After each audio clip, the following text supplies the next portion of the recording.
चलिए, welcome back to the fast track revision series of CMA foundation. आज हमारा lecture 2 है, that is sale of goods act. Last lecture में हमने introduction का पूरा पार्ट देख लिया था, और आज हम जो फोकस करने वाले हैं वो सेल ऑफ गुड्स एक्ट के ऊपर है। इसका भी अच्छा खासा वेटेज है, और आप सब लोगों को ये ऑलरेडी मालूम है कि सीएमए फाउंडेशन में ही नहीं, इंटरमीडिएट में भी सेल ऑफ गुड्स एक्ट का बहुत महत्व है। सो अगर आप ये फास्ट ट्रैक सीरीज का ये लेक्चर कर लेते हो तो this is totally focusing on multiple choice question pattern. इसलिए आप ये लेक्चर इंटरमीडिएट के लिए मत कीजिएगा, ये मेरा रिकमेंडेशन रहेगा, बाकी आपकी चॉइस। बट फाउंडेशन के लिए ये लेक्चर मोर देन सफिशिएंट है एज पर माय ओपिनियन। इसीलिए सेल ऑफ गुड्स एक्ट करना है तो इतना एक लेक्चर देखना मोर देन सफिशिएंट हो सकता है, और उसके बाद एमसीक्यू भी सॉल्व कर लेंगे। चलिए, let's have a look now. Sale of goods act 1930, तो पहला ही एमसीक्यू हमारे लिए क्या बना गाइस? एवरीबॉडी, पहला ही एमसीक्यू हमारे लिए 1930 बना, remember that. Okay, 1930 sale of goods act, ये खुद का एक एक्ट नहीं था। कॉन्ट्रैक्ट एक्ट पहले बहुत बड़ा था, उसमें से कुछ सेक्शंस हमने बाहर निकाले। बेसिकली दो अलग अलग ग्रुप, पहला बना सेल ऑफ गुड्स एक्ट और दूसरा बना पार्टनरशिप एक्ट 1932। उसमें से हमें जो सीखना है वो है ये 1930 का sale of goods act. Let's have a look. Introduction and scope. Origin. Originally, the law relating to the sale of goods was part of the Indian Contract Act 1872, Section 76 से लेके 123।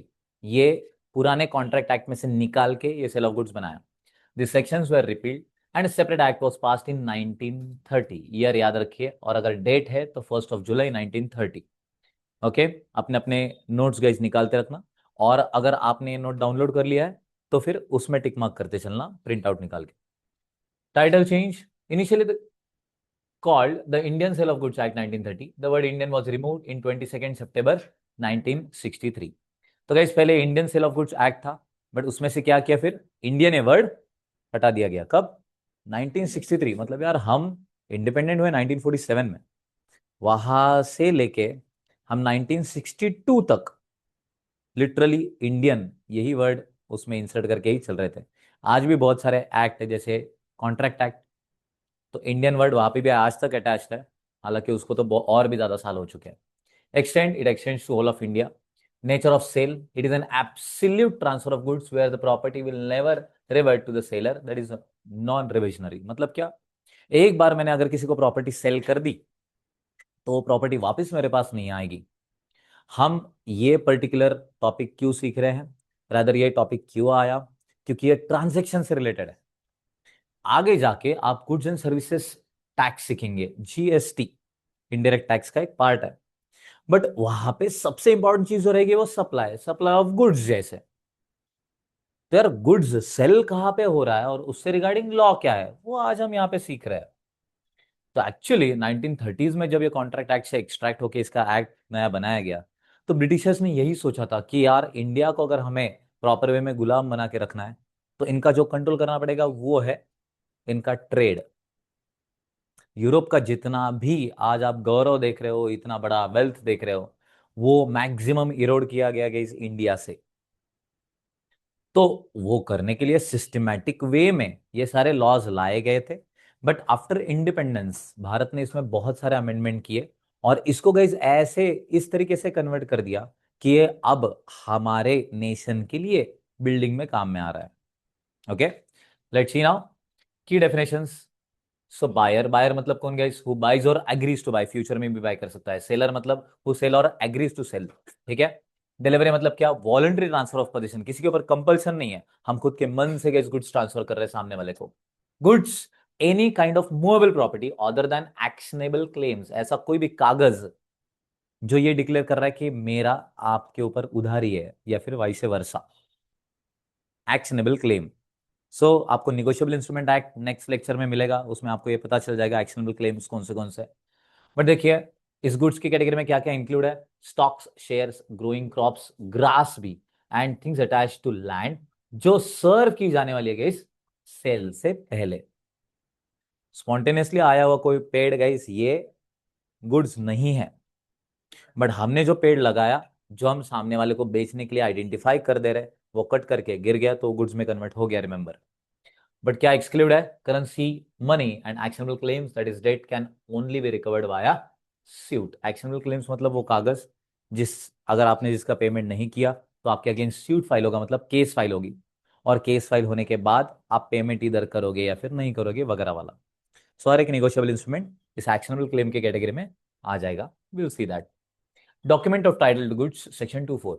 Document used in ordinary course of business as a proof of possession or control, such as bill of lading, railway receipt, warehouse certificates। ये हमने सारे अपने original lecture में guys properly image through देखे हैं।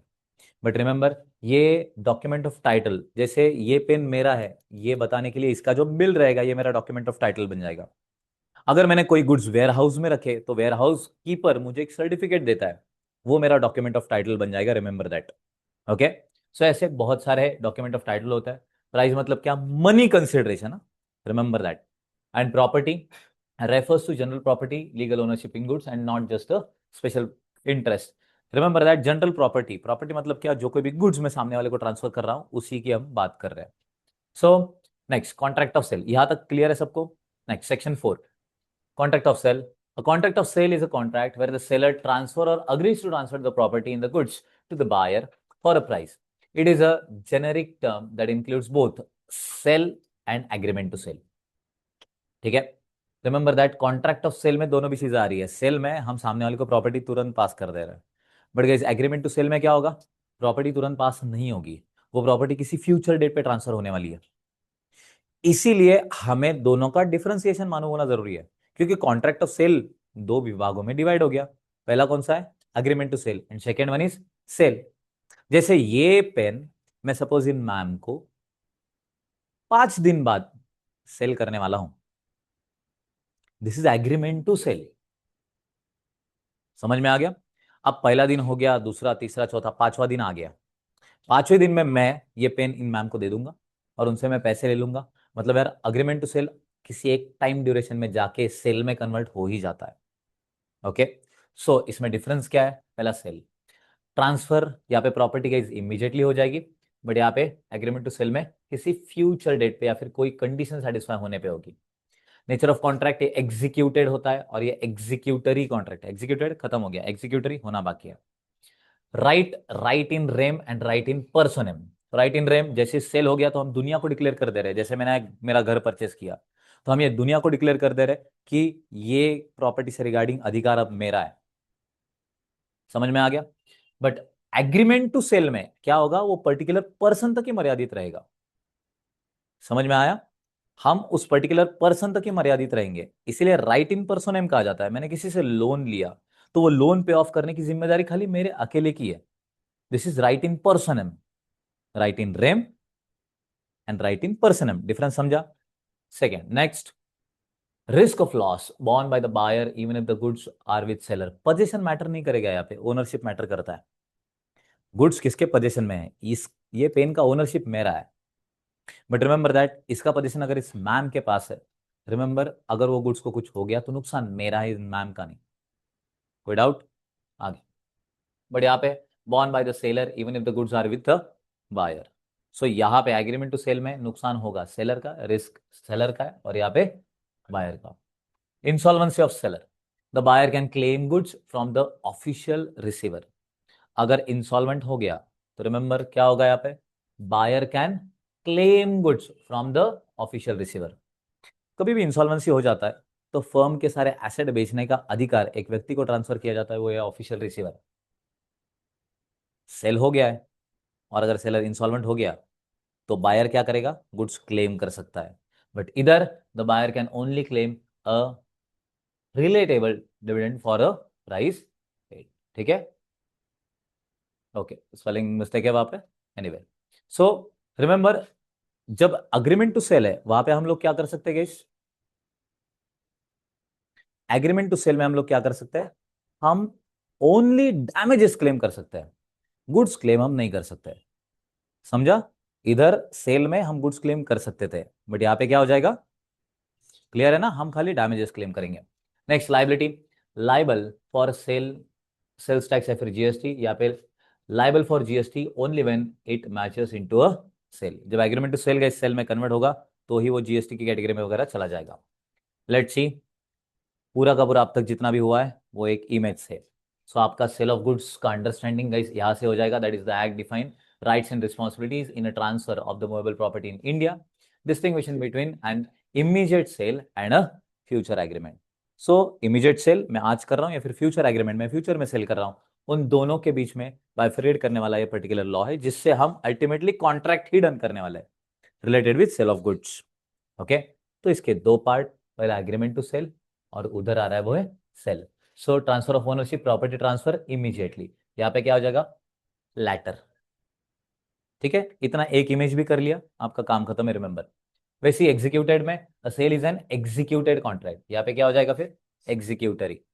Risk किसका रहेगा गाइस, एग्रीमेंट टू सेल में सेलर का। वैसे यहाँ पे रिस्क किसका होगा, बायर का। क्लियर है। वैसे ही लीगल राइट्स में legal right, create right in rem, यहाँ पे पर्सन है। Next insolvency, buyer can claim goods but यहाँ पे डैमेजेस। टैक्सेशन में क्या इज लायबल फॉर टैक्स, यहाँ पे जब एग्रीमेंट टू सेल सेल में कन्वर्ट होगा तभी अपने को टैक्स है। टैक्स कब लगता है, जब ट्रांजैक्शन होगा रे। मैं आपको गुड्स फ्यूचर में सेल करूंगा तो टैक्स अभी नहीं भरना पड़ता है, जब मैं सेल करूं तब टैक्स भरना है ना। एग्रीमेंट टू सेल तो फ्यूचर की बात कर रहा है, तो जब फ्यूचर में वो इवेंट आ जाएगा तब मैं टैक्स भर दूंगा, सिंपल। आगे क्लासिफिकेशन ऑफ गुड्स गाइस, अभी आगे वाला भी पार्ट इसी में कवर पहले हो गया है, तो हम वो पहले देखेंगे, उसके बाद इमेज पे आ जाएंगे। पहला existing goods owned and purchased by the seller at the time of the contract. Existing मतलब क्या, जो हयात में गुड्स है, अवेलेबल है। स्पेसिफिक, मुझे रेड कलर का ही कार चाहिए, ये होता है स्पेसिफिकेशन। नेक्स्ट असर्टेन गुड्स मतलब क्या, identified after the contract is made according to agreed terms.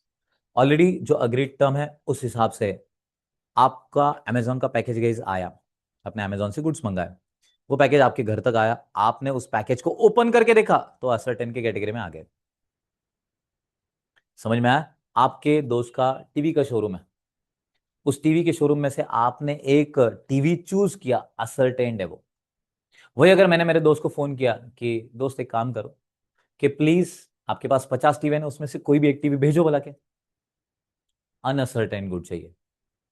वो तो एक टीवी भेज देगा, वो आया, मैंने बॉक्स ओपन किया घर पे, उस टीवी को देखा, तो वो असर्टेन होता है। जब गुड्स असर्टेन होंगे तो ही सेल के कैटेगरी में जाएंगे, अनअसर्टेन गुड्स का ट्रांजैक्शन नहीं होगा, रिमेंबर। लेट्स सी आगे। Uncertain goods defined only by description and not separately identified eight the time of the contract. Contract के टाइम हमने आइडेंटिफाई नहीं किया था, जैसे मैंने दोस्त को अभी बोला कि आप क्या टीवी के शोरूम में से एक आधा टीवी मुझे दे दो, तो मैंने असर्टेन किया था क्या, नहीं, unascertained goods. Future goods, goods to be manufacture produce और acquired by the seller after making the contract. Contract करने के बाद फ्यूचर में कोई तो भी गुड्स मुझे दे दो, फ्यूचर गुड्स की कैटेगरी में। Contingent goods, a type of future goods where acquisition depends on an uncertain event, that is example goods to arrive, rather future crops वगैरह वगैरह। क्या क्या बात कर रहा है गैस वो कंटिंजेंट गुड्स में, मेरे पास रॉ मैंगोज अभी लगे, मैं आपको मैंगोज बेचने का कॉन्ट्रैक्ट कर रहा हूं, कॉन्टिंजेंट कॉन्ट्रैक्ट है ना ये। अगर हेवी स्टॉर्म आ गया और वो सारे गए कैरी बोलते हैं ना, वो अगर गिर गए तो क्या वो मैंगोज में कन्वर्ट होंगे क्या, नहीं, तो क्या मैं एग्जीक्यूट कर सकूंगा ट्रांजेक्शन, तो वहां पे एक कंडीशन है, दैट इज कंटिंजेंट। ऑलमोस्ट सारे फ्यूचर गुड्स की कैटेगरी गाइस कंटिंजेंट में चली जाती है, ऑलमोस्ट सारे बोल रहा हूं मैं, पूरे नहीं। ठीक है, आगे doctrine of caveat emptor, what do you mean by caveat emptor guys, the buyer must be aware. बराबर है, जब भी कभी हम गुड्स परचेस करें तो ये हमारा दायित्व है, हमें देखना पड़ेगा कि जिस पर्पस के लिए मुझे गुड्स चाहिए थे वो पर्पस इन गुड्स से सेटिस्फाई हो रहा है कि नहीं हो रहा, दैट इज आवर रिस्पॉन्सिबिलिटी। ये स्टाइलस मैंने परचेस किया, इससे मेरा पर्पस होगा कि नहीं, तुम्हारा अगर मैंने कोई पेन यूटिलाइज किया इस बोर्ड के ऊपर तो होगा कि नहीं, चलेगा। इसका पर्पस मुझे मालूम होना चाहिए था ना, मैं 2 रुपीज का यूज एंड थ्रो पेन लेके आया इसके ऊपर चलाने के लिए, चलेगा नहीं। उस टाइम अगर मैं वो पेन लेके आया यहाँ पे चलाया और मुझे सामने वाले व्यक्ति ने रादर, वो जो दुकानदार है उसने अगर बोल दिया क्या कि मैं दुकान में गया, पेन बाय किया, यहाँ पे आया, इस बोर्ड के ऊपर ट्राई किया, चला ही नहीं, मैं जा रहा हूँ दुकानदार के पास वापस कि मुझे ये पेन नहीं चाहिए, मेरे डिजिटल बोर्ड पे वो नहीं चल रहा है, रिमेंबर इस टाइम गलती मेरी है, क्योंकि पर्पस मुझे मालूम होना जरूरी है। कोई डाउट है इसमें एवरीवन? सो बायर का अवेयरनेस बहुत जरूरी है यहाँ पे। द लैटिन टर्म, सो पहला गाइस लैटिन आ जाएगा, MCQ. Latin term caveat emptor means let the buyer be aware. It implies that the buyer must satisfy themselves regarding the quality and suitability of the goods before purchasing. The seller is generally under no obligation to point out defects. जो goods sale करेगा वो उसके goods में से कोई defect वगैरह identify करके नहीं बताएगा। ये बायर का काम है कि उसने चेक करके लेना है। सो अगर आप फ्रूट्स परचेस कर रहे हो तो उसमें कुछ गलत वगैरह है कि नहीं, कुछ खराब वगैरह है कि नहीं, ये चेक करने का काम आपका है। सेलर उसमें डिफेक्ट वगैरह नहीं बताएगा, रिमेंबर दैट। एक्सेप्शंस क्या है इसमें? अब बायर का अवेयरनेस होना बहुत जरूरी है, बट उसमें क्या क्या एक्सेप्शन है guys? The seller can not hide behind this doctrine in the following cases. मतलब क्या हो जाएगा कि बायर का अवेयरनेस जरूरी है ना, तो मैं तो फ्रॉड कर देता हूं फिर। अगर मैं सेलर हूं तो बायर का अवेयरनेस जरूरी है ना, तो मैं कुछ भी नहीं चलेगा। ये कुछ एक्सेप्शंस है जहां पर आपको ये देखना ही पड़ेगा कि रिस्पॉन्सिबिलिटी किसकी है, और मोस्टली यहाँ पे रिस्पॉन्सिबिलिटी सेलर की ही है। Let's C. Fitness for purpose. When the buyer informs the seller of the specific purpose, relies on the seller's skills, and the seller usually deals in those goods.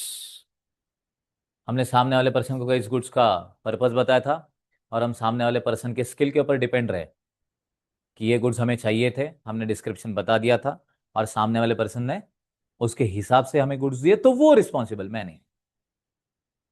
समझा? मुझे mango juice बनाना था, आंब्याचा रस मराठी में। Okay. अब हुआ क्या कि मैंने जो मैंगोज परचेस किए वो मैंगोज जैसे दिख तो रहे थे, बट थे कच्चा मैंगो। ठीक है, एकदम सुंदर tangy flavour, only tangy, no sweet. मालूम है ना? अगर ऐसा रहा और मैंने सामने वाले को बताया था कि नहीं मुझे मैंगो जूस बनाना है, और उसने वैसे फ्रूट्स दिए, तो वो रिस्पॉन्सिबल है, मैं नहीं। Second, merchantability, rather merchantable quality. When goods are bought by description, there is an implied condition of sellability. Okay. कोई भी गुड्स गाइस मार्केट में सेलेबल होने चाहिए। बंद पड़ी हुई घड़ी हम बेच रहे, चलेगा क्या? नहीं। ऐसी गाड़ी हम बेच रहे जिसका इंजन खराब, ऐसा फोन जिसकी बैटरी मर गई है, जिसका मदरबोर्ड जल गया है। अरे लैपटॉप शो के लिए होता है क्या? नहीं। कैमरा बस खाली लेंस जली है सर, चलेगा? नहीं चलेगा। ठीक है। So saleable quality. Wholesomeness in case of food stuff meant for human consumption. तो आपने गाइस ब्रेड परचेस किया, वो ब्रेड आपको लग रहा था कि चिली गार्लिक टोस्ट है। ओके। बट आपने जब ओपन किया उसको तो उसमें से सुंदर स्मेल आया, और वो चिली और गार्लिक जैसे जो दिख रहा था वो फंगस थी। अरे हो सकता है ना ऐसा? तो क्या, हाँ एक्सपायरी हो जाता है ना, बाहर से आपको ऐसे लगता है कि बाबा। तो होलसमनेस भी बहुत इंपॉर्टेंट है, वो भी अपने को देखना पड़ेगा। नेक्स्ट आ रहा है fraud. When the seller actively commit fraud. अगर सेलर ने खुद ने ही फ्रॉड कमिट किया तो सेलर ही रिस्पॉन्सिबल है। बायर उस टाइम, मैं फ्रॉड करके आपको ये नहीं बोल सकता क्या कि आपने चेक करके लेना था, मैं तो फ्रॉड करूंगा ही नहीं। वहां पर सेलर रिस्पॉन्सिबल रहने वाला, remember that. Next, usage of trade. When an employed condition is annexed by the customs of trade. पहले से आप एक पर्टिकुलर क्वालिटी की गुड्स मुझे देते आ रहे थे, नया नया नहीं है। पहले से आप एक सर्टन क्वालिटी के गुड्स मुझे देते आ रहे थे, और बीच में एक आधा गुड्स खराब निकल गए, तो मैं हर बारी चेक नहीं करूंगा ना, हर टाइम में चेक करूंगा कि यूसेज ऑफ ट्रेड के हिसाब से, नहीं ना, पॉसिबल नहीं है। तो अगर पूरे लॉट में से एक आधा लॉट अगर खराब आ गया, तो उस टाइम सेलर मुझे ये नहीं बोल सकता कि buyer must be aware. Usage of trade है, सारे terms and condition already clear थे, उसमें से भी अगर आपने खराब गुड्स भेजे तो वहां पे सेलर रिस्पॉन्सिबल रहेगा। तो क्या करेगा, ये एक्सेप्शन में एक आधा फेवरेबल कंडीशन डालेगा, और ऑड मैन आउट के लिए आपको पूछ लेगा, या फिर ये तीन डाल के ऑल ऑफ द अबव भी दे सकता है वो, एमसीक्यू के पॉइंट ऑफ व्यू से। क्लियर है? चलो ऊपर के इमेज का गाइस ये तीन पॉइंट्स अपने बाकी है, वो करके फिर नीचे के इमेज में चले जाते हैं। सो एग्जिस्टिंग गुड्स, उसके बाद future and contingent goods, and uncertain to specific person. Let's see. Existing में क्या है, goods owned and purchased by the seller at the time of contract. Contract के टाइम पे ही क्या हो जाएगा गाइस, गुड्स अवेलेबल भी है, और हम सामने वाले को अवेलेबल करा के भी देंगे। So specific goods identified and agreed upon at the time of contract. Ascertained goods मतलब identified and allotted to the buyer. यहां पर भी आइडेंटिफाइड है, यहां पर भी आइडेंटिफाइड है। अनअसर्टेन में वैसा नहीं है, डिफाइंड ओनली बाय डिस्क्रिप्शन और sample from a larger lot. वैसे ही यहां पर फ्यूचर एंड कंटिंजेंट में गुड्स टू बी मैन्युफैक्चर्ड और acquired based on contingency that may occur. तो मैं अगर खेत गाइस, मैं अगर खेती कर रहा हूं, वहां से जो कोई भी प्रोड्यूस आएगा सारा का सारा कंटिजेंसी के ऊपर डिपेंड है। क्या डिफिकल्ट रहता होगा यार, मतलब आउट ऑफ कंटेक्स्ट 2 मिनट के लिए बात कर रहा हूं, but this is so important. मैं मेरे अगर 500 रुपये यहाँ पे बेंच पे अगर रख दिए, तो मेरा ध्यान लेक्चर में नहीं रह सकता। वो जाने दो, मेरा ठीक है। हाँ, मैंने अगर डेस्क पे यहाँ पे अभी अगर 500 रुपये का नोट रख दिया, तो गाइस मैं सिखा नहीं पाऊंगा। क्यों? क्योंकि अरे, है ना, है, माइक से आवाज जा रहा है कि नहीं, वीडियो क्लियर है, इससे ज्यादा मेरे को वो 500 उधर है कि नहीं, इसका टेंशन। वो जाने दो, आप सब लोगों का ध्यान भी उस 500 रुपये की तरफ रहेगा। हालांकि सुन लीजिएगा, कैमरा है, एवरीथिंग इज हियर। मैं यहां पर नोट रख रहा हूं मेरे सामने, तब मेरे को डर सता रहा है। यार वो किसान तो खुले में उसकी संपत्ति हर रोज रख रहा है। एक बार सोच कर देखना। और अगर कोई जेन्युइन किसान कोई माल वगैरह बेच रहा है ना, तो buyer must be aware, we should bargain and we should, quality आप चेक करो। बट मेरा जेन्युइनली ये बोलना है कि अगर आपकी कंडीशन ओके, तो नहीं, वो जगह पे बार्गेनिंग करो ही मत। तुम्हारे 5 और 10 रुपए एक्स्ट्रा लेके वो करोड़पति नहीं ही बनने वाले। They are fighting their survival, remember that. ठीक है, बाकी आप लोग होशियार हो। And uncertain to specific, the goods must be identified and separated from a lot before ownership can be transferred. तो गाइस, अनसर्टेन का पहले असर्टेनमेंट बहुत जरूरी है, तभी जाके गुड्स ट्रांसफर होंगे, नहीं तो नहीं। गुड्स का क्लासिफिकेशन हो गया है, हम नेक्स्ट इमेज की तरफ बढ़ रहे हैं। That is second one. क्या क्या है guys? Essential of sale of goods act 1930। पहला sale, that is timing of ownership transfer. Okay, क्या इंपॉर्टेंट चीज है guys? Timing of ownership transfer. Sale में प्रॉपर्टी इमीडिएटली ट्रांसफर हो जाएगा। मैंने गुड सेल किए, प्रॉपर्टी आपकी। ठीक है, मैंने मेरा फोन आपको बेच दिया, आपने मुझे पैसे दे दिए, उसके बाद उस फोन की ओनरशिप आपकी, तो उसके साथ क्या करना है आप जानो। एक पर्सन ने ये किया था, उसने पोर्शे परचेस किया और एक गड्ढा बनाया, उसमें वो पोर्शे को गैस डंप कर दिया, पूरे मीडिया को बुला के उसका वीडियो शूटिंग किया और उसको बरी कर दिया वहां पे। उससे उसका इतना खतरनाक मार्केटिंग हुआ, वो तो अलग ही बात। बट उससे उसने संदेश क्या दिया था कि आप मरने के बाद जो ह्यूमन बॉडी है, उसको जो बरी करते हो, उसके अंदर जो ह्यूमन गैस ऑर्गन्स है, वो सारे के सारे बेचे जा सकते हैं, फिर किसी और पर्सन को इस्तेमाल में आ सकते हैं। तो आप किसी ह्यूमन बॉडी को अगर दफन करते हो, तो उसमें जितना पैसा गया, उतना ही ये पोर्शे कार का वैल्यू है।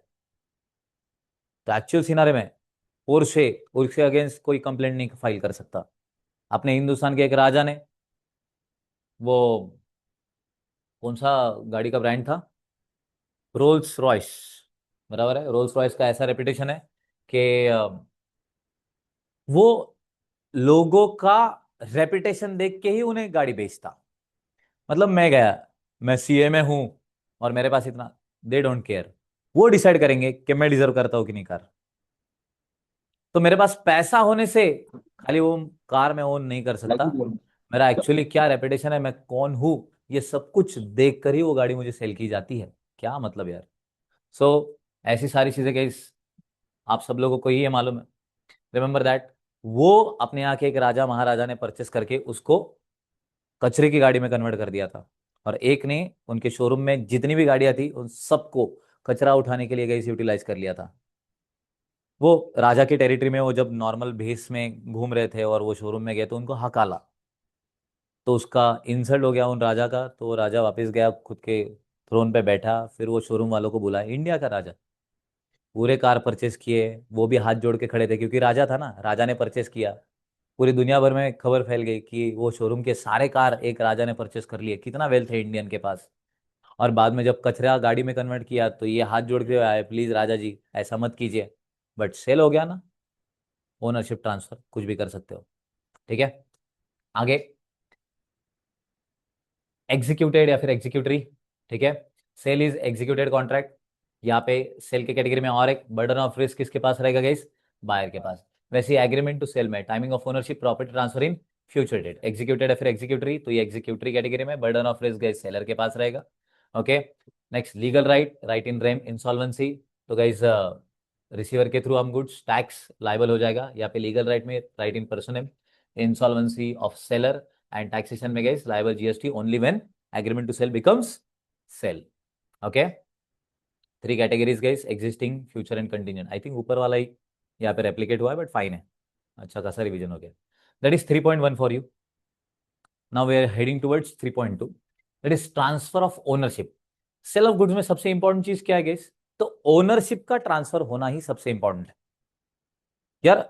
गुड्स की जिसके पास ओनरशिप, उसी का रिस्क, उसी की लाइबिलिटी, सब कुछ उसी का।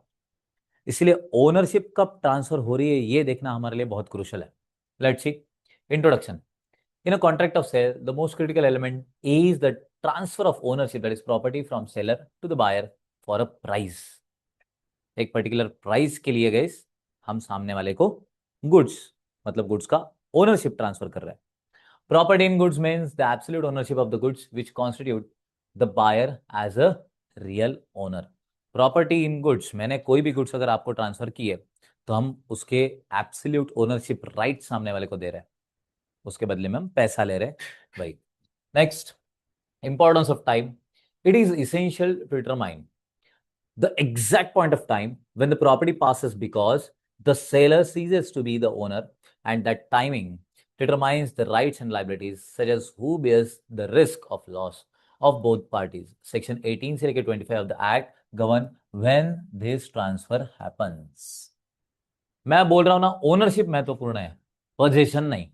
मैंने मेरा गाड़ी मेरे दोस्त को चलाने के लिए दे दिया, वो गाड़ी का एक्सीडेंट करके आ गया, गाड़ी का जो कुछ भी नुकसान हुआ, मेरा कि मेरे दोस्त का, पोजीशन तो मेरे दोस्त के पास था ना, ओनरशिप मेरा था। इसलिए हमें यह देखना पड़ता है कि यार ओनरशिप कौन से टाइम पे ट्रांसफर हुई। पोजीशन मैटर नहीं करेगा, पेमेंट मैटर नहीं करेगा उस टाइम, ओनरशिप का टाइम ड्यूरेशन बहुत मैटर करेगा। So let's see ownership and risk. Let's see explaining when ownership, that is property transfer, and who has the legal right to sell. When ownership passes to the buyer, okay, specific goods in a deliverable state, ownership passes the moment the contract is made, regardless of payment or delivery timing. क्या है पहला, specific goods in a deliverable state. मेरे पास gas पानी पड़ा हुआ है, but जब तक मैं उसको बॉटल में पैक नहीं कर रहा हूं तब तक वो डिलीवरेबल स्टेट में नहीं जाएगा। कोई भी फूड स्टफ है, ब्रेड है, जब तक मैं उसको पैकेट में पैक नहीं करता तब तक गैस वो सेलेबल कैटेगरी में जाएगा नहीं। इसलिए स्पेसिफिक गुड्स जो आपने बताए थे वो अगर डिलीवरेबल स्टेट में मैंने ला लिए तो ओनरशिप आपके पास ट्रांसफर हो जाएगा। Next, unascertain and future goods property only passes once goods are identified, that is ascertain and unconditionally assigned to the contract. Contract में गई अनकंडीशनली असाइन तो हो गया, और आपने अनअसर्टेन गुड्स को असर्टेन कर लिया तो ही प्रॉपर्टी ट्रांसफर है। आपका अमेजोन का पार्सल आया वो अनअसर्टेन ही है, आपने पैकेट ओपन किया तो वो असर्टेन होता है तभी ओनरशिप ट्रांसफर होगा, नहीं तो नहीं। उसमें भी सेल एंड रिटर्न वाला कैटेगरी होता है, आप सब लोगों को मालूम है। नेक्स्ट, गुड्स ऑन अप्रूवल और सेल और रिटर्न, ये अभी जो मैंने आपको बताया। इसमें explicit approval, that is buyer sends a letter or notice of acceptance to the seller. अब इसमें तीन कैटेगरी है, क्या क्या, सेल और रिटर्न की कैटेगरी में। मैंने आपको गुड्स दिया और आपको बताया था कि 3 महीने का टाइम है आपके पास, गुड्स आप वापिस कर सकते हो। मैंने जिस दिन गुड्स दिए आपने उसी दिन बोला कि सर आपकी गुड्स एक्सेप्टेड है, तो सेल हो गया, ओनरशिप ट्रांसफर हो गया। सेकेंड, आप ऐसा कोई एक्ट करते हो, ऐसा कोई काम करते हो जिसके थ्रू ये डिफाइन हो जा रहा है कि ये गुड्स आपने एक्सेप्ट कर लिया। जैसे मैंने आपको सीमेंट का एग्जाम्पल बताया था, मैंने आपको सीमेंट बेचा था और आपको बोला था कि 1 महीने में आप कभी भी रिटर्न कर सकते हो, आपने उसको कंस्ट्रक्शन में यूटिलाइज कर लिया, खत्म हो गई बात। मैं आपको बताता हूँ, बहुत सारे ऐसे लोग हैं जो ये मीशो, फ्लिपकार्ट, अमेजोन इससे क्लोथ्स वगैरह मंगाते, अलग अलग जगह पे पार्टीज वगैरह में पहनते और नेक्स्ट डे रिटर्न करते। मैं बता रहा हूँ ये ज्यादा दिन नहीं चलने वाला, क्योंकि एआई टूल ऐसा डेवलप हो जाएगा इनके थ्रू कि आपने किसी भी सोशल मीडिया पे जो ड्रेस परचेस किया है उसके अगर फोटोज आपने ही नहीं, आपके रिलेटेड पर्सन्स ने भी, किधर भी अगर वो कपड़े उन्होंने आइडेंटिफाई कर लिए, तो वो सेल होगा ही नहीं फिर। ये आने वाला है, ठीक है। पोस्ट नहीं किया तो कोई और तो करेगा, किसी ने भी नहीं किया तो इसको फ्रॉड ही बोलते, यही नहीं करना, यही सिखाने में आया हूं। ठीक है। Okay, excellent guess. और मुझे ये डाउट से थोड़ा सा डाउट आ रहा है, बट ठीक है। एंड आगे एक्सपायरेशन ऑफ टाइम, जैसे 3 महीना, मैंने आपको जो गुड्स दिए थे 3 महीने के बाद आप रिटर्न करने आए तो मैं वो गुड्स एक्सेप्ट करूंगा? पॉसिबल नहीं है। क्लियर है एवरीवन? ओके। सो ये तीन सेल और रिटर्न बेसिस पे। Next, core principle, risk follows ownership. Risk उसका, ओनरशिप जिसका। फॉर्मूला याद रखिएगा। रिस्क है तो इश्क है, सुना होगा ना आपने? नहीं नहीं, रिस्क है तो ओनरशिप है। Dialogue change. क्लियर? अपन सेल ऑफ गुड्स एक्ट की देख रहे हैं। Next, nemo dat rule, nemo dat quid non habet. जो चीज जिसके पास नहीं है वो चीज वो दूसरे सामने वाले पर्सन को ट्रांसफर नहीं कर सकता। ये पेन का ओनरशिप अगर क्लास का है तो ये पेन मैं आपको नहीं बेच सकता। क्लास ने बेचा तो चलेगा, क्यों? क्योंकि उनके पास इसका राइट टाइटल है। सो जो चीज आपकी नहीं है वो आप बेच नहीं सकते। ऐसे तो आप, मेरी नीचे लगी हुई गाड़ी, क्लास में लगाया लैपटॉप, ये कैमरा, डिजिटल स्क्रीन, अरे तुम्हारा एम बहुत लो दिख रहा है सर, हम तो पूरी क्लास ना बेच दें क्या? छोटी सोच रख रहे sir. Very good. So generally a seller cannot transfer better title than they possesses, non owner cannot make valid sale. तो मैं किसी और का प्लॉट आपको बेच सकता हूं क्या? नहीं बेच सकता। क्यों नहीं बेच सकता? Remember that. किसी और की गाड़ी में आपको बेच सकता हूं क्या? नहीं, क्योंकि उसका टाइटल मेरे पास नहीं है। अगर मेरा टाइटल क्लियर नहीं है तो रिमेंबर दैट मैंने जिसे ट्रांसफर किया उसका भी टाइटल क्लियर नहीं है। ठीक है। इसके भी बहुत सारे एक्सेप्शन है, उसी में से एक एजेंट भी है, वही आगे आएगा। Okay. So legal exception for non owner, जैसे मर्केंटाइल एजेंट आ गया guys. Okay, let's see. Valid titles can be transferred by mercantile agent. So agent को तो प्रिंसिपल ने ही बोला ना, हालांकि एजेंट ओनर नहीं है, बट वो गुड्स बेचने का अधिकार उसके पास चला जाता है। Next, joint owners. एक ही प्रॉपर्टी दो अलग अलग लोगों के पास है, उनमें से कोई भी एक कई प्रॉपर्टी को बेच सकता है, कोई अकेला ओनर नहीं था तभी भी। Next, finder of perishable goods. So goods आपको मिल गए और वो पेरिशेबल नेचर के है तो आपके पास बेचने का अधिकार होता है, हालांकि आप ओनर नहीं हो। ठीक है। ये कुछ एक्सेप्शन सबको समझे? अब हम आते हैं इसके प्राइम थ्योरी के परस। प्रॉपर्टी पास ऑन होने के लिए गाइस रूल 18 से लेके 24, ये एक इमेज से सब कुछ समझ में आ गया ना बाय द वे। अब उसी का थोड़ा सा डिस्क्रिप्टिव वे में अपन देख लेते हैं। That is the basic pre condition, goods must B ascertain. बहुत जरूरी, जो मैंने आपको बताया सेक्शन 18 एमसीक्यू है डायरेक्ट। गुड्स क्या होने चाहिए? असर्टेन्ड होने चाहिए। अगर अनअसर्टेन गुड्स है तो प्रॉपर्टी पास ऑन नहीं होगी। In a contract for the sale of unascertained goods, no property passes to the buyer unless and until the goods are ascertained. जब तक वो आइडेंटिफाइड नहीं होते तब तक प्रॉपर्टी ट्रांसफर नहीं। Example, if B has a contract to cut teak trees of a certain width, the property in the timber cannot pass to B until the tree are actually felled and ascertain। तो एक certain width वाला उसको लकड़ी चाहिए था, tree का, तो उसने पेड़ आइडेंटिफाई किया, उसको कट किया, वो गिर गया, तभी वो गुड्स में कन्वर्ट होगा, और असर्टेन्ड है तभी वो ओनरशिप ट्रांसफर होगी।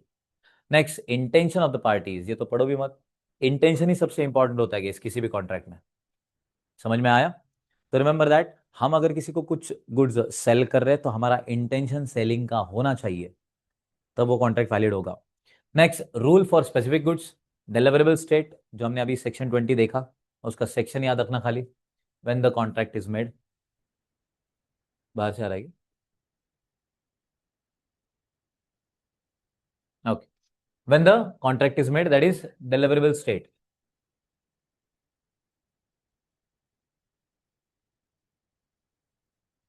Just a second guys.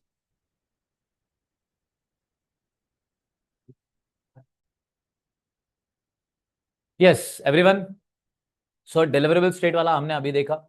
Next, to be put into a deliverable state, if the seller has to do something to the goods to make them deliverable, like removing rejected parts of timber, ownership passes only after that thing is done and the buyer has notice of it.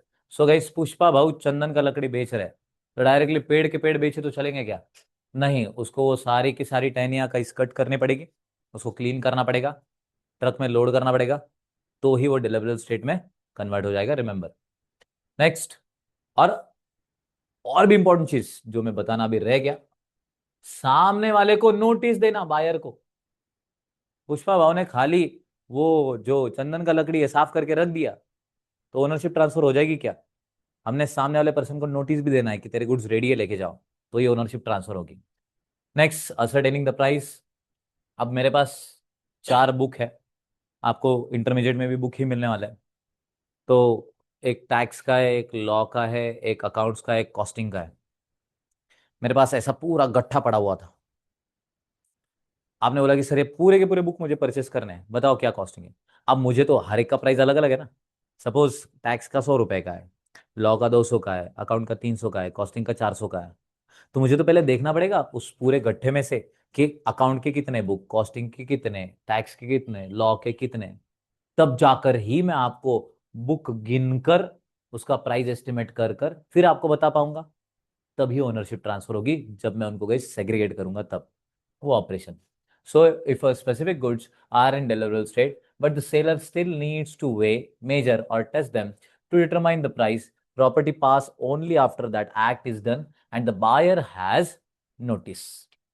तो जैसे अभी मैंने books का किया, mangoes बहुत सारे पड़े थे, सामने वाले को आपने पूछा कि कितने में, 100 रुपया केजी, सारे दे दो, तो सब गिनेगा ना, प्राइस डिटरमाइन हो गई, ओनरशिप आपके पास ट्रांसफर। आगे, रूल फॉर अनसर्टेन और future goods property passes when goods of the contract description are in a deliverable state and are unconditionally appropriated to the contract। क्या क्या रूल्स एंड रेगुलेशन बताया गया किससे रिगार्डिंग? अनअसर्टेन या फिर future goods से regarding. पहला, ascertainment versus apportionment. Ascertainment is the seller's unilateral act of identifying goods. Apportion involves selecting the goods with mutual consent, express or implied, to use them in a contract. Ascertain करना is गिनना, apportion करना मतलब क्या guys? बांटना, सामने वाले को दे देना। ये मोबाइल फोन मैंने अगर देखा तो मैं इसे असरटेन कर रहा हूं, बट ये मुझे मिला, दैट इज अपॉर्शन। दोनों में डिफरेंस समझ में आ रहा है? Okay, next, delivery to a carrier. अब कोई भी गाइस गुड्स, डिलीवरी बॉयज वगैरह आप सब लोगों को मालूम है ना, अगर उन्हें गुड्स दे देता है, मैं सपोज सेलर हूं और मैंने अगर डिलीवरी बॉय को गुड्स दे दिए, तो ये मैं ट्रीट करता हूं कि मैंने गुड्स बायर को ही दिए। समझा? इसको कैरियर बोलते हैं, रिमेंबर दैट। आगे, गुड्स सेंड ऑन अप्रूवल और सेल और रिटर्न, इसमें के 3 सब लोगों को पता चल गया ना। मैंने गुड्स दिए, आपसे अप्रूवल आ गया, सेल कंप्लीट। मैंने गुड्स दे दिया, आपने यूज कर लिया, सेल कंप्लीट। मैंने गुड्स दे दिए और मैंने बोला था कि रिटर्न करने का 3 महीने का टेनर है, 3 महीने का टाइम एक्सपायर हो गया, आपने गुड्स यूटिलाइज नहीं किए, तो क्या हो जाएगा? क्या हो जाएगा? क्या हो जाएगा? सेल कंप्लीट हो जाएगा। Welcome back ma'am. आगे, risk and destruction of goods. Risk prima facie passes with the property. Goods अगर बर्बाद हो गए तो जो ओनर है उसी का नुकसान होगा, remember. So the general rule is risk follows ownership unless agreed otherwise the goods remain at the seller's risk until property transfer. Once property transfer to the buyer, the goods are at the buyer's risk regardless of whether delivery has actually occurred. Goods deliver हुए हैं नहीं हुए सब कुछ बाजू में, समझा? Ownership transfer हो गई, रिस्क ट्रांसफर हो गई। मैं सेलर हूं, गुड्स का पोजीशन मेरे ही पास, बट ओनरशिप आपका तो रिस्क आपका। ये चीज याद रखिए। आगे, effect of destruction of goods, goods perishing before contract. Contract करने से पहले, सेक्शन 7 है, याद रखिएगा। कॉन्ट्रैक्ट करने से पहले अगर गुड्स खराब हो गए तो सेलर का लॉस। वही goods perishing after agreement to sale, everyone before contract है बोला क्या, इसलिए सेलर का नुकसान। ये बिफोर की जगह पे आफ्टर रहता तो बायर का नुकसान। वही एग्रीमेंट टू सेल मतलब क्या, मैं फ्यूचर डेट में। और एक चीज, यहाँ पे गलती बायर सेलर किसी की भी नहीं है। सेलर को मालूम भी नहीं था कि अपने गुड्स खराब हो गए। सेल से पहले अगर खराब तो सेलर का लाइबिलिटी। वैसे ही एग्रीमेंट टू सेल में भी अगर गुड्स खराब हो गए सेल से पहले, सेलर का ही। आफ्टर सेल हो गया तो बायर का responsibility, remember that. Sale by the non owner, that is nemo dat qui habet. Okay, no one can give what he himself does not have. जो चीज आपके पास नहीं है गाइस वो हम सामने वाले को प्रोवाइड कर सकते हैं क्या? कभी नहीं। ठीक है, इसके कुछ एक्सेप्शन जैसे mercantile agent, next sale by one of the joint owners जो हमने अभी देखा। इसके सेक्शंस याद रखिएगा, ऊपर वाली इमेज में है नहीं, बट एमसीक्यू वाइज ये बढ़िया है। Next, sale by the person in position under avoidable contract if the seller obtains the goods under avoidable contract, example by fraud that hasn't been rescinded yet. A buyer who purchases in good faith without notice gets a valid title. मैं आपके shop में आया और आपके shop में suppose clothing shop था या फिर मोबाइल का शॉप था, तो एक मोबाइल फोन था 50,000 का, एक था 10,000 का, मैंने टैग चेंज कर दिए, फ्रॉड। मैंने 50,000 का मोबाइल 10,000 का बोल के लेके गया हूँ, मेरे पास उसका इनवॉइस भी है। मैंने सामने वाले बायर जो इनोसेंट था, मैं बायर ही था, बट मैंने क्या किया, फ्रॉड कमिट करने के बाद मैंने और तीसरे को वो गुड्स बेच दिए।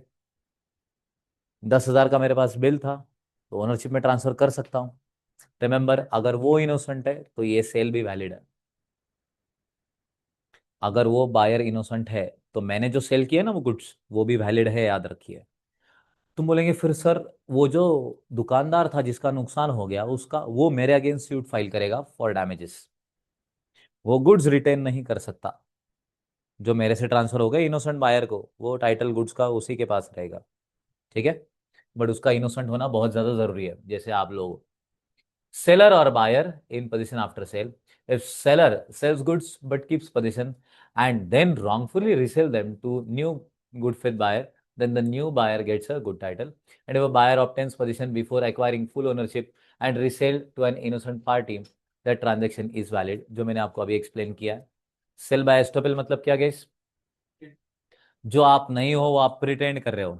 मैं मेरे दुकान में गई, ये पर्सन, ये भाई साहब बैठे हुए थे, ठीक है, और सबको लगा यही मालिक है। इनसे पूछ लिया, इसने 100 रुपए की चीज 10 रुपए में बता दी। मैं हंस रहा था, इनोसेंट बायर ने 10 रुपया देके वो गुड्स लेके गया, मैं हंस रहा था। 2 मिनट बाद में रो रहा था। तो अब मैं कुछ नहीं कर सकता क्योंकि मैंने एजेंट बोल के इसको ट्रीट कर दिया। इसने भी सेल किया, ओनर नहीं था तभी भी वैलिड है। Next, sale by finder of goods, perishable nature के अगर है तो गाइज आप गुड्स बेच सकते हो। पेरिशेबल नहीं भी है तभी भी आपने ओनर को ढूंढने के लिए कुछ खर्चा कर दिया। वो जो गुड्स थे आपको जो मिले थे, वो गुड्स किसके हैं ये ढूंढने के लिए आपने क्या किया, ओनर को ढूंढने के लिए खर्चा किया। वो खर्चा उस पूरे गुड्स के वैल्यू के 2/3 वैल्यू तक है। 15,000 के गुड्स थे, आपका खर्चा 10,000 है, फिर उससे ज्यादा चला गया, तो आप गुड्स रिटेन भी कर सकते हो, बेच भी सकते हो तब आपको, बट ओनर को नोटिस देना जरूरी होता है। And sale by the official receiver, अगर इंसॉल्वेंसी है, इंसॉल्वेंसी अगर हिट हो गया तो उस टाइम ऑफिशियल रिसीवर क्या कर सकता है, गुड्स बेच सकता है, रिमेंबर दैट। नेक्स्ट, यहां तक सबको सब कुछ क्लियर है एवरीबॉडी? नेक्स्ट वाला जो कैटेगरी आ रहा है that is the law of ownership, transfer of property in goods. Let's see, तो आज हम थोड़ा सा उल्टा उल्टा जा रहे हैं, पहले इमेज बाद में डिस्क्रिप्शन, बराबर है? Let's C now, the law of ownership, transfer of property in goods. Seller का स्पेयर क्या है और बायर का स्पेयर क्या है? पहला, rule for passing of property specific goods in a deliverable state, goods require action और प्राइसिंग। सो उन्हें क्या वे करना या फिर प्राइस डिफाइन करना, जो मैंने अभी बुक का एग्जांपल दिया, या फिर uncertain and appropriation of goods. Okay, uncertain का असर्टेन होना जरूरी है और एप्रोप्रिएशन होना जरूरी है। वैसे ही यहाँ पे रिस्क बायर के केस में रिस्क फॉलोज प्रॉपर्टी, जिसका प्रॉपर्टी रादर ओनरशिप उसी का risk, Nemo that principal.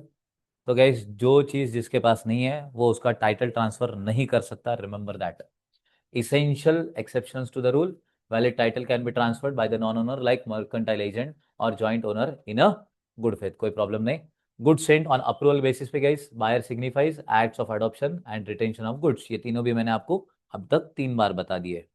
Okay, next category 3.2 हमने खत्म कर लिया, that is next is 3.3 essential condition of a contract of sale. Introduction to the contract of sale. The Sale of Goods Act 1930 governs the transactions involving the buying and selling of the movable property. Under Section 4(1), a contract of sale of goods is defined as contract where the seller transfer or agrees to transfer the property in the goods to the buyer for a price. अब तक ये हमने 4 बार कर लिया, very good. 2 type के transaction है, sale and agreement to sale. Essential क्या है इसमें, 2 पार्टीज होने चाहिए, buyer seller, subject matter goods में होना चाहिए, गुड्स का डेफिनेशन हमने देख लिया। ट्रांसफर ऑफ प्रॉपर्टी मतलब क्या गाइस, वो ओनरशिप ऑफ वो पर्टिकुलर प्रॉपर्टी हमने ट्रांसफर कर देना है। डिलीवरी, इसके 3 पार्ट है, एक तो immediate delivery, delivery in installment and delivery at future date. तो आज मेरे पास गुड्स अवेलेबल है, तुरंत आपको दे दिए। इंस्टॉलमेंट में जब वो अवेलेबल होते जाएंगे तब मैं गुड्स डिलीवर करते जाता हूँ, और फ्यूचर डेट में कंटीजेंसी कंप्लीट होने के बाद, कंडीशन कंप्लीट होने के बाद, future goods agreement to sale की कैटेगरी। तीनों भी हो सकता है। प्राइस मतलब क्या, मनी कंसिडरेशन है। नेचर ऑफ कॉन्ट्रैक्ट, एब्सोल्यूट या फिर कंडीशनल, दो भी हो सकता है ना। एब्सोल्यूट मतलब क्या, ट्रांसफर कर लिया, उसमें कोई कंडीशन नहीं, आप टाइटल तुम्हारा। बट कंडीशनल भी तो हो सकता है, कोई तो भी कंडीशन हमने डाल दिया तभी ओनरशिप ट्रांसफर हो जाएगा। ओके, ये भी दोनों आ जाएगा। Next, essential of a valid contract. तो वैलिड कॉन्ट्रैक्ट, कॉन्ट्रैक्ट एक्ट में अपन सीखने वाले हैं, उसके सारे इसेंशियल्स यहां पर भी आ जाएंगे। ठीक है, नेक्स्ट 3.3 कंप्लीट है। एक बार ये इसेंशियल एलिमेंट देख लीजिए, 2 पार्टीज, सब्जेक्ट मैटर क्या होना चाहिए, गुड्स, क्या ट्रांसफर होना चाहिए, property. Next, delivery, immediate, installment या फिर फ्यूचर डेट पे। Price, money consideration only. Next, nature of contract, absolute हो सकता है या फिर कंडीशनल भी हो सकता है। Next, and essential elements of a valid contract. Next we are heading towards 3.4, that is condition and warranties. Condition और वारंटीज बहुत इंपॉर्टेंट है किसी भी सेल ऑफ गुड्स के ट्रांजेक्शन में। कंडीशन ये किसी भी कॉन्ट्रैक्ट का बहुत इसेंशियल पार्ट है, जो अगर ब्रीच हो गया तो कॉन्ट्रैक्ट ही रेसिड किया जा सकता है। बट वारंटीज अगर ब्रीच हो गए तो आप कॉन्ट्रैक्ट कैंसिल नहीं कर सकते, आप डैमेजेस क्लेम कर सकते हो। सो condition and warranties, let's have look. Basic definition, पहला stipulation. In a contract of sale, a stipulation that is a specific terms or requirement regarding the goods can be either a condition or a warranty. Whether a stipulation is a condition or a warranty depends on the construction of the contract, meaning a term might legally be condition even if the contract labels it as a warranty. बहुत बार गए आपने warranty भी declare किया तभी भी वो condition में convert हो सकता है। ये हमेशा आपके कॉन्ट्रैक्ट के ड्राफ्टिंग के ऊपर डिपेंड करता है।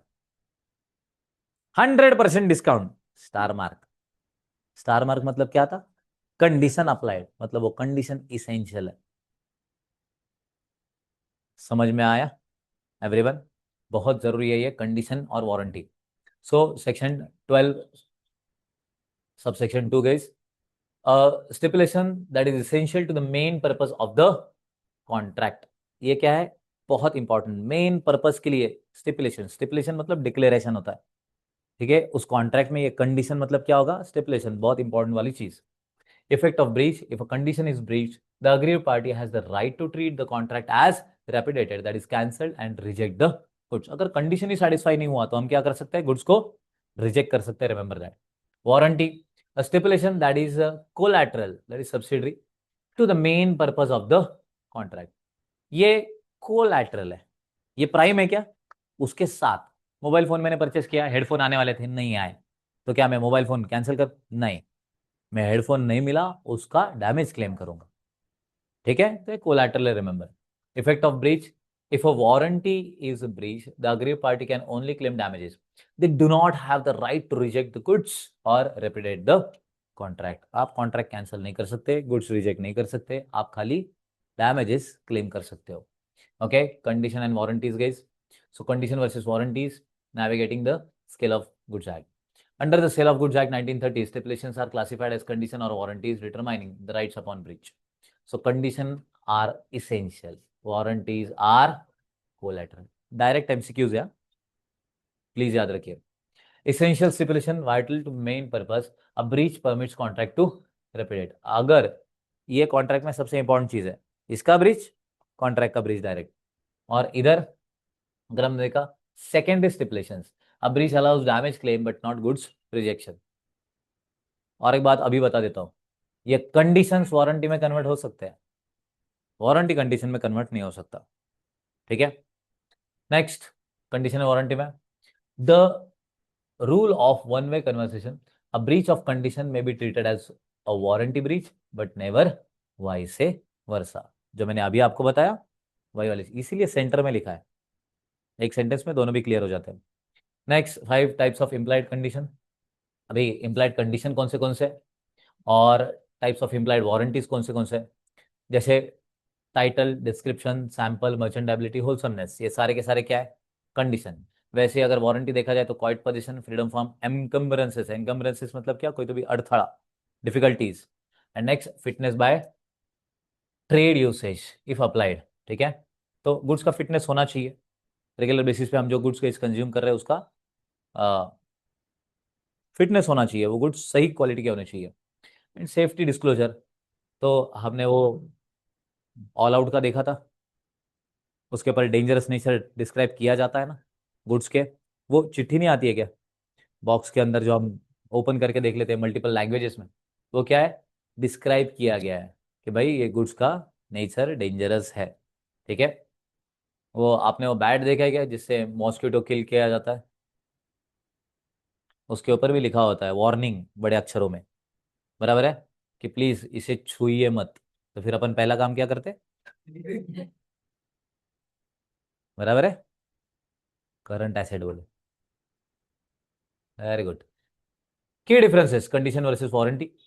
Value, condition is essential to the contract main purpose whereas warranty is only collateral. यह क्या है, इसेंशियल. ये क्या है, collateral. Right of agreed party, condition breach हो गया तो कॉन्ट्रैक्ट कैंसिल, वारंटी ब्रीच हो गई तो damages claim. Treatment of breach, a breach of condition can be treated as warranty, but warranty का वैसे होगा क्या, बिल्कुल भी नहीं. Express versus implied stipulation. Express, condition and warranties that are explicitly stated in the terms of the contract. Contract करते समय ही जो कोई भी कॉन्ट्रैक्ट के कंडीशन या फिर वारंटीज जो कुछ भी लिखे हुआ है, एक्सप्रेस लिखित स्वरूप में एक्सप्रेस कहा जाएगा. Implied, condition and warranties that the law automatically incorporates into every contract of sale unless the parties intentionally agreed otherwise. Implied मतलब क्या, ये हमारे कंडक्ट के थ्रू पता चलता है. Implied इज छुपे हुए. ठीक है ना. तो ये implied कंडीशन या फिर implied वारंटीज मतलब क्या, तो हम सामने वाले पर्सन को हमारे कंडक्ट के थ्रू बता रहे कि ओके ये कंडीशन था या फिर ये वारंटी था. ठीक है. आगे, implied कंडीशन, दो प्रकार के गए, condition as to title. Obviously यार, मैं अगर गुड्स बेच रहा हूं तो पहला कंडीशन ये होना चाहिए ना कि गुड्स मेरे नाम के हो, टाइटल मेरा पहला. दूसरा, कंडीशन एज टू डिस्क्रिप्शन, जैसे मैंने गुड्स आपको बताए थे वैसे ही गुड्स है, होने चाहिए कि नहीं, ऑब्वियस है. कंडीशन एज टू सैंपल, जो सैंपल, डिस्क्रिप्शन गाइस डिस्क्राइब करना, सैंपल एक्चुअली गुड्स देना. तो आप मैंगो परचेस करने गए, वो आपको एक स्लाइस कट करके दे देता है, वैसे ही बाकी रिमेनिंग मैंगोज का होना जरूरी है कि नहीं, condition. Condition as to description and sale, so describe भी किया है और गाइस सैंपल भी दिया है, तो ये दोनों भी एक साथ भी आ सकते, कोई प्रॉब्लम नहीं. कंडीशन एज टू फिटनेस और क्वालिटी, जो कोई भी गुड्स जिस फिटनेस के जिस क्वालिटी के आपने बताए थे वो उसी क्वालिटी और उसी फिटनेस के होने चाहिए. ये बर्तन 5 बार टूटेगा नहीं, पहले ही बार में टूट गया, चलेगा, बिल्कुल भी नहीं. ठीक है. नेक्स्ट, कंडीशन एज टू मर्चेंटेबिलिटी, इस मार्केट में वो गुड्स बिकने लायक होने चाहिए. जैसे मैंने बंद घड़ी का एग्जाम्पल आपको बताया, बंद लैपटॉप का एग्जाम्पल आपको बताया, बराबर है. जो चीजें बंद हो गई है वो बेचने लायक नहीं रहती. एकदम सिंपल है, किसी को कोई डाउट है इसमें? Online students, next condition as to wholesomeness. So जो कोई भी गुड्स हम बेच रहे हैं उसका क्वालिटी भी अच्छा होना चाहिए, मेनली फूड स्टफ। ठीक है, वो गुड्स खाकर आपको अच्छा लगना चाहिए। वो गुड्स खाकर अगर आपको कसतरी हो रहा है तो फिर अवगढ़ फिर। ठीक है, next implied warranties, warranty of quiet possession. So हम सामने वाले को अगर गुड्स दे रहे तो वो गुड्स देने के बाद उससे रिगार्डिंग कोई प्रॉब्लम उसको बाद में नहीं आना चाहिए। मैंने ऐसे गुड्स ट्रांसफर किए जिसका टाइटल सपोज डिफेक्टिव था, क्लियर नहीं था, या फिर उस टाइटल के ऊपर, उस गुड्स के ऊपर गई चार्ज था। ऐसे गुड्स अगर मैंने आपको दे दिए तो उसका परेशानी आपको भी होगा। Warranty, next warranty of freedom from encumbrances. वो टाइटल ट्रांसफर होने के बाद वो गुड्स से रिगार्डिंग यूटिलाइजेशन में अगर कोई भी डिफिकल्टी, कोई भी अड़थड़ा, एनकम्बरेंस आया तो आपसे डैमेजेस वो क्लेम कर सकता है। Warranty as to fitness by trade usage. Guys goods जिस हिसाब से आप रेगुलर बेसिस पे दे रहे थे उसी हिसाब से गुड्स होने चाहिए रेगुलर बेसिस पे ही। जिस क्वालिटी के आप पहले दे रहे थे वही क्वालिटी के गुड्स होने चाहिए, अदरवाइज हम डैमेजेस क्लेम करेंगे, गुड्स कैन मतलब कॉन्ट्रैक्ट कैंसिल नहीं करेंगे। Warranty of disclosing the dangerous nature of goods. Goods का अगर डेंजरस नेचर है तो वो इग्नोरेंट बायर को हमें बताना पड़ता है कि ये ऐसे ऐसे गुड्स है। ठीक है, कंपलसरी नहीं किया और कुछ हो गया तो गाइस वारंटी ब्रीच तो डैमेजेस क्लेम। आगे 3.4 all okay. Next performance of the contract of sale. Introduction to performance of the contract of performance of the contract of sale refers to the due discharge of contractual obligation by both the buyer and the seller. Seller का obligation क्या है? Goods deliver करना। Buyer का obligation क्या है? Goods receive करके price पे करना। Concurrent condition of delivery and payment. Concurrent मतलब क्या गया, ये रेसिप्रोकेट है। तुमने फीस भरा तब मैं आपको सिखा रहा हूं, ये कॉन्करेंट हो गया। मैंने सिखाया उसके बाद आप फीस भर रहे हो, कॉन्करेंट है। इसमें अपने को खाली ये देखना पड़ेगा कि कौन सी चीज पहले हो रही है। बट ये कंडीशंस क्या है guys? These are concurrent condition, remember that. So, unless otherwise agreed, the delivery of goods and the payment of the price are concurrent conditions. The seller must be ready and willing to give possession of the goods, and the buyer must be simultaneously ready and willing to pay the price. The seller cannot demand advance payment unless it is specifically provided in the contract, and refusing delivery unless the price is paid in advance constitutes a breach of contract. Okay? क्या बता रहा है ये? कि जिस हिसाब से आपने डिफाइन किया है उस हिसाब से गुड्स का डिलीवरी और उसी हिसाब से प्राइस का पेमेंट, दोनों भी कॉन्करेंट कंडीशन है, दोनों भी होने ही चाहिए। Next meaning and modes of delivery. Actual delivery, symbolic and constructed delivery. So delivery मतलब क्या? Voluntary transfer of position of goods from one party to another party. But इसके तीन टाइप। पहला कौन सा है? Actual delivery. ये पेन मेरे पास अभी है, मैं ये अगर आपको दे दूं, this is actual delivery of goods.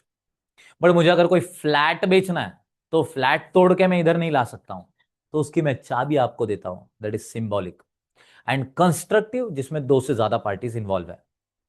मैंने एक खदान से हीरा निकाला, वो हीरा मैंने एक जॉब वर्कर को दिया तराशने के लिए। ठीक है, अब वो तराशना चालू है उसका। एक बायर मेरे पास आया, मैं उसको गुड्स सेल किया, वो जो हीरा है वो मैंने सेल किया। बट मैंने उसे कहा कि भाई एक काम करो प्लीज, कि वो जो जॉब वर्कर है उसका काम फिनिश होने के बाद आप गुड्स का डिलीवरी उसी से लो। This is constructive delivery. समझा सबको एवरीवन? ओके, आगे statutory rule regarding delivery of goods. Mode of delivery पहले ही क्लियर हो जाना चाहिए कि किस हिसाब से अपने गुड्स सामने वाले पर्सन को जाने वाले या फिर नहीं। Delivery can be executed by doing anything that the parties agreed shall be treated as delivery or anything that effectively puts the goods into buyer's possession। कैसे? मोड ऑफ डिलीवरी, किस हिसाब से हम सामने वाले पर्सन तक गुड्स लेकर के जाने वाले हैं, पहला डिफाइन हो जाना चाहिए mode of delivery. Second, delivery and payment. Goods deliver करने के बाद आप प्राइस पे करेंगे या फिर आप पहले प्राइस पे करेंगे फिर मैं गुड्स डिलीवर करूंगा। Okay, effect of part delivery. अब सेल ऑफ गुड्स एक्ट क्या बोलता है, ध्यान से सुनिएगा। मुझे अगर 100 गुड्स आपको डिलीवर करने थे, 100 गुड्स अवेलेबल थे, बट मैंने अभी आपको 60 ही गुड्स अगर दिए, तो वो 60 गुड्स का delivery is equals to full माल का डिलीवरी। पार्ट डिलीवरी को भी यहां पे फुल डिलीवरी बोल के ही ट्रीट किया जाता है। सेक्शन 24, बराबर है। कौन सा सेक्शन है यहाँ पे? एक्सेलेंट, 34 है, ध्यान मतलब। Buyer must apply for delivery. मैंने आपको एग्जाम्पल बताया था कि मैंने कार बाय किया मेरे वाइफ के बर्थडे पे। मैंने कार शोरूम में जाके बुक करके आया, उनको बोला कि मेरे वाइफ का जब बर्थडे रहता है उस दिन आप गुड्स दे देना, बराबर है। उन शोरूम वालों को लगा कि मैं कार लेने जाऊंगा, मुझे घर पे लगा कि वो कार लेके आएंगे। दोनों उस दिन घर पे रहे। उसके बाद एटलीस्ट मैं घर पे रहा क्या? नहीं। वेरी गुड गाइस, क्लियर है। रिमेंबर, गुड्स डिलीवर करने के लिए मुझे अप्लाई करना पड़ेगा कि मैं गुड्स लेने आऊं या फिर आप देने वाले हो कि नहीं। Next, buyer must apply for delivery हो गया। प्लेस ऑफ डिलीवरी, जब भी कभी हम गुड्स किधर से भी मंगाएंगे तो उसमें सबसे प्राइमरी चीज आ जाती है, वो है उसका प्लेस, जगह। ओके, कौन सी जगह पे गुड्स डिलीवर होने चाहिए, बहुत इंपॉर्टेंट है। जोमेटो से भी अगर आपने ऑर्डर डिलीवरी मतलब पोस्ट अगर कर दिया तो पहला वो पूछता है कि एड्रेस। आज तो वो इतना इंटेलिजेंट हो गया है कि लोकेशन वाइज, क्योंकि अगर मैं यहां से बुक करूं ना कोई ऑर्डर तो वो मेरे घर पे नहीं भेजता, वो ये ट्रेस करता है कि अभी मैं किधर हूं, और अगर वो एड्रेस उसके पास सेव है तो उसी एड्रेस पे गुड्स आ जाते हैं। अगर किसी नई जगह पे मैं हूं तो जोमेटो मुझे नोटिफिकेशन रादर में मुझे पूछता है कि बताओ लोकेशन क्या। तो उसमें वो भी आता है ना, करंट लोकेशन। फिर अपने को थोड़ा सा डिस्क्रिप्शन, गाइस प्लेस, हाँ पिन करना पड़ता है, फिर पिन करना पड़ता है। ठीक है, तो प्लेस ऑफ डिलीवरी भी वो बहुत इंपॉर्टेंट है। सेक्शन 36(1). टाइम ऑफ डिलीवरी, सो आपका जिस दिन शादी था, आपने शादी के दिन क्या मंगाए थे? 100 किलो बूंदी के लड्डू, मोतीचूर के लड्डू आपने 100 किलो मंगाए थे। आपके शादी के नेक्स्ट दिन आ गए, चलेगा ना? बिल्कुल नहीं। क्यों? क्योंकि टाइम ऑफ डिलीवरी भी बहुत इंपॉर्टेंट है यहाँ पे। नेक्स्ट, रिसेप्शन में goods with a third person. Okay, जैसे अभी गई मैंने हीरा किसी थर्ड पार्टी को दिया था तराशने के लिए। अब मैं बायर मेरे पास आया, उससे मैंने पैसे ले लिए और उसको मैं बोल रहा हूँ कि वो जॉब वर्कर से तू वो हीरा ले ले। बट इसके लिए उस जॉब वर्कर ने उसको भी मेरे को भी हाँ बोलना जरूरी है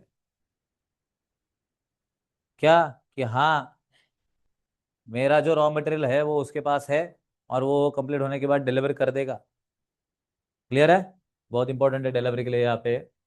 नेक्स्ट, कॉस्ट ऑफ डिलीवरी, तो ये भी प्री डिफाइंड होता है। जैसे जोमेटो में भी ये डिक्लेयर्ड है कि आप अगर कोई गुड्स परचेस कर रहे हो उससे, तो डिलीवरी चार्जेस आप ही पे कर रहे हो। इसलिए हम कोई तो भी डिश जो सस्ते में मिल रही है 100-150 रुपए में, वो ऐड टू कार्ट तो कर देते हैं, बट पेमेंट के टाइम वो बन जाती है 1.5-2 करोड़ रुपए। तो क्यों होता? क्योंकि डिलीवरी चार्जेस हो गए उसके, बराबर है ना एवरीवन? चलिए, next, delivery of wrong quantity. अगर शॉर्टेज है, कम गुड्स आ गए, तो आपके पास दो अधिकार, आप डायरेक्टली कॉन्ट्रैक्ट रेसिन कर सकते हो या फिर डैमेजेस क्लेम कर सकते हो। जितना कम माल उतने का पैसा वापस कर दो। सेकेंड, अगर एक्सेस है और आपने एक्सेप्ट कर लिया तो आपको एक्सेस का पैसा देना पड़ेगा या फिर आप कॉन्ट्रैक्ट रेसिन कर सकते हो, पूरा का पूरा माल रिजेक्ट। मिक्स गुड्स, तो आपने 100 किलो का इस हापूस आम मंगाया था, उसके साथ केसर, केसर ये टाइप ऑफ मैंगो है, तो अगर वो मिक्स होके आ गया, आपने 100 किलो मंगाया था, 80 किलो हापूस आ गया अल्फांजो और 20 किलो का इस केसर मैंगो आ गया, तो आप लोग क्या करेंगे? दो पर्याय आपके पास है, 80 एक्सेप्ट करके 20 को रिजेक्ट करके डैमेजेस क्लेम कर, या फिर 100 का 100 किलो रिजेक्ट कर। ठीक है, आगे इंस्टॉलमेंट डिलीवरी, जो मैंने अभी आपको बताया कि अगर इंस्टॉलमेंट डिलीवरी है तो उसका भी स्पेसिफाइड टाइम लिमिट है। ठीक है, मैं आपको आगे के 3 महीने में 100 100 100 किलो आपका जो कोई भी मटेरियल है पहुंचा दूंगा। मैं अगर उसमें डिले कर दिया, आगे के 3 महीने नहीं, मैं आगे के 4 महीने में अगर मैंने माल डिलीवर कर दिया, तो पहले 3 महीने का एक्सेप्ट करने का अधिकार आपके पास है, चौथे महीने का आप रिजेक्ट कर सकते हो और डैमेजेस क्लेम कर सकते हो, या फिर पूरा माल ही रिसिंड कर सकते हो इंस्टॉलमेंट डिलीवरी में।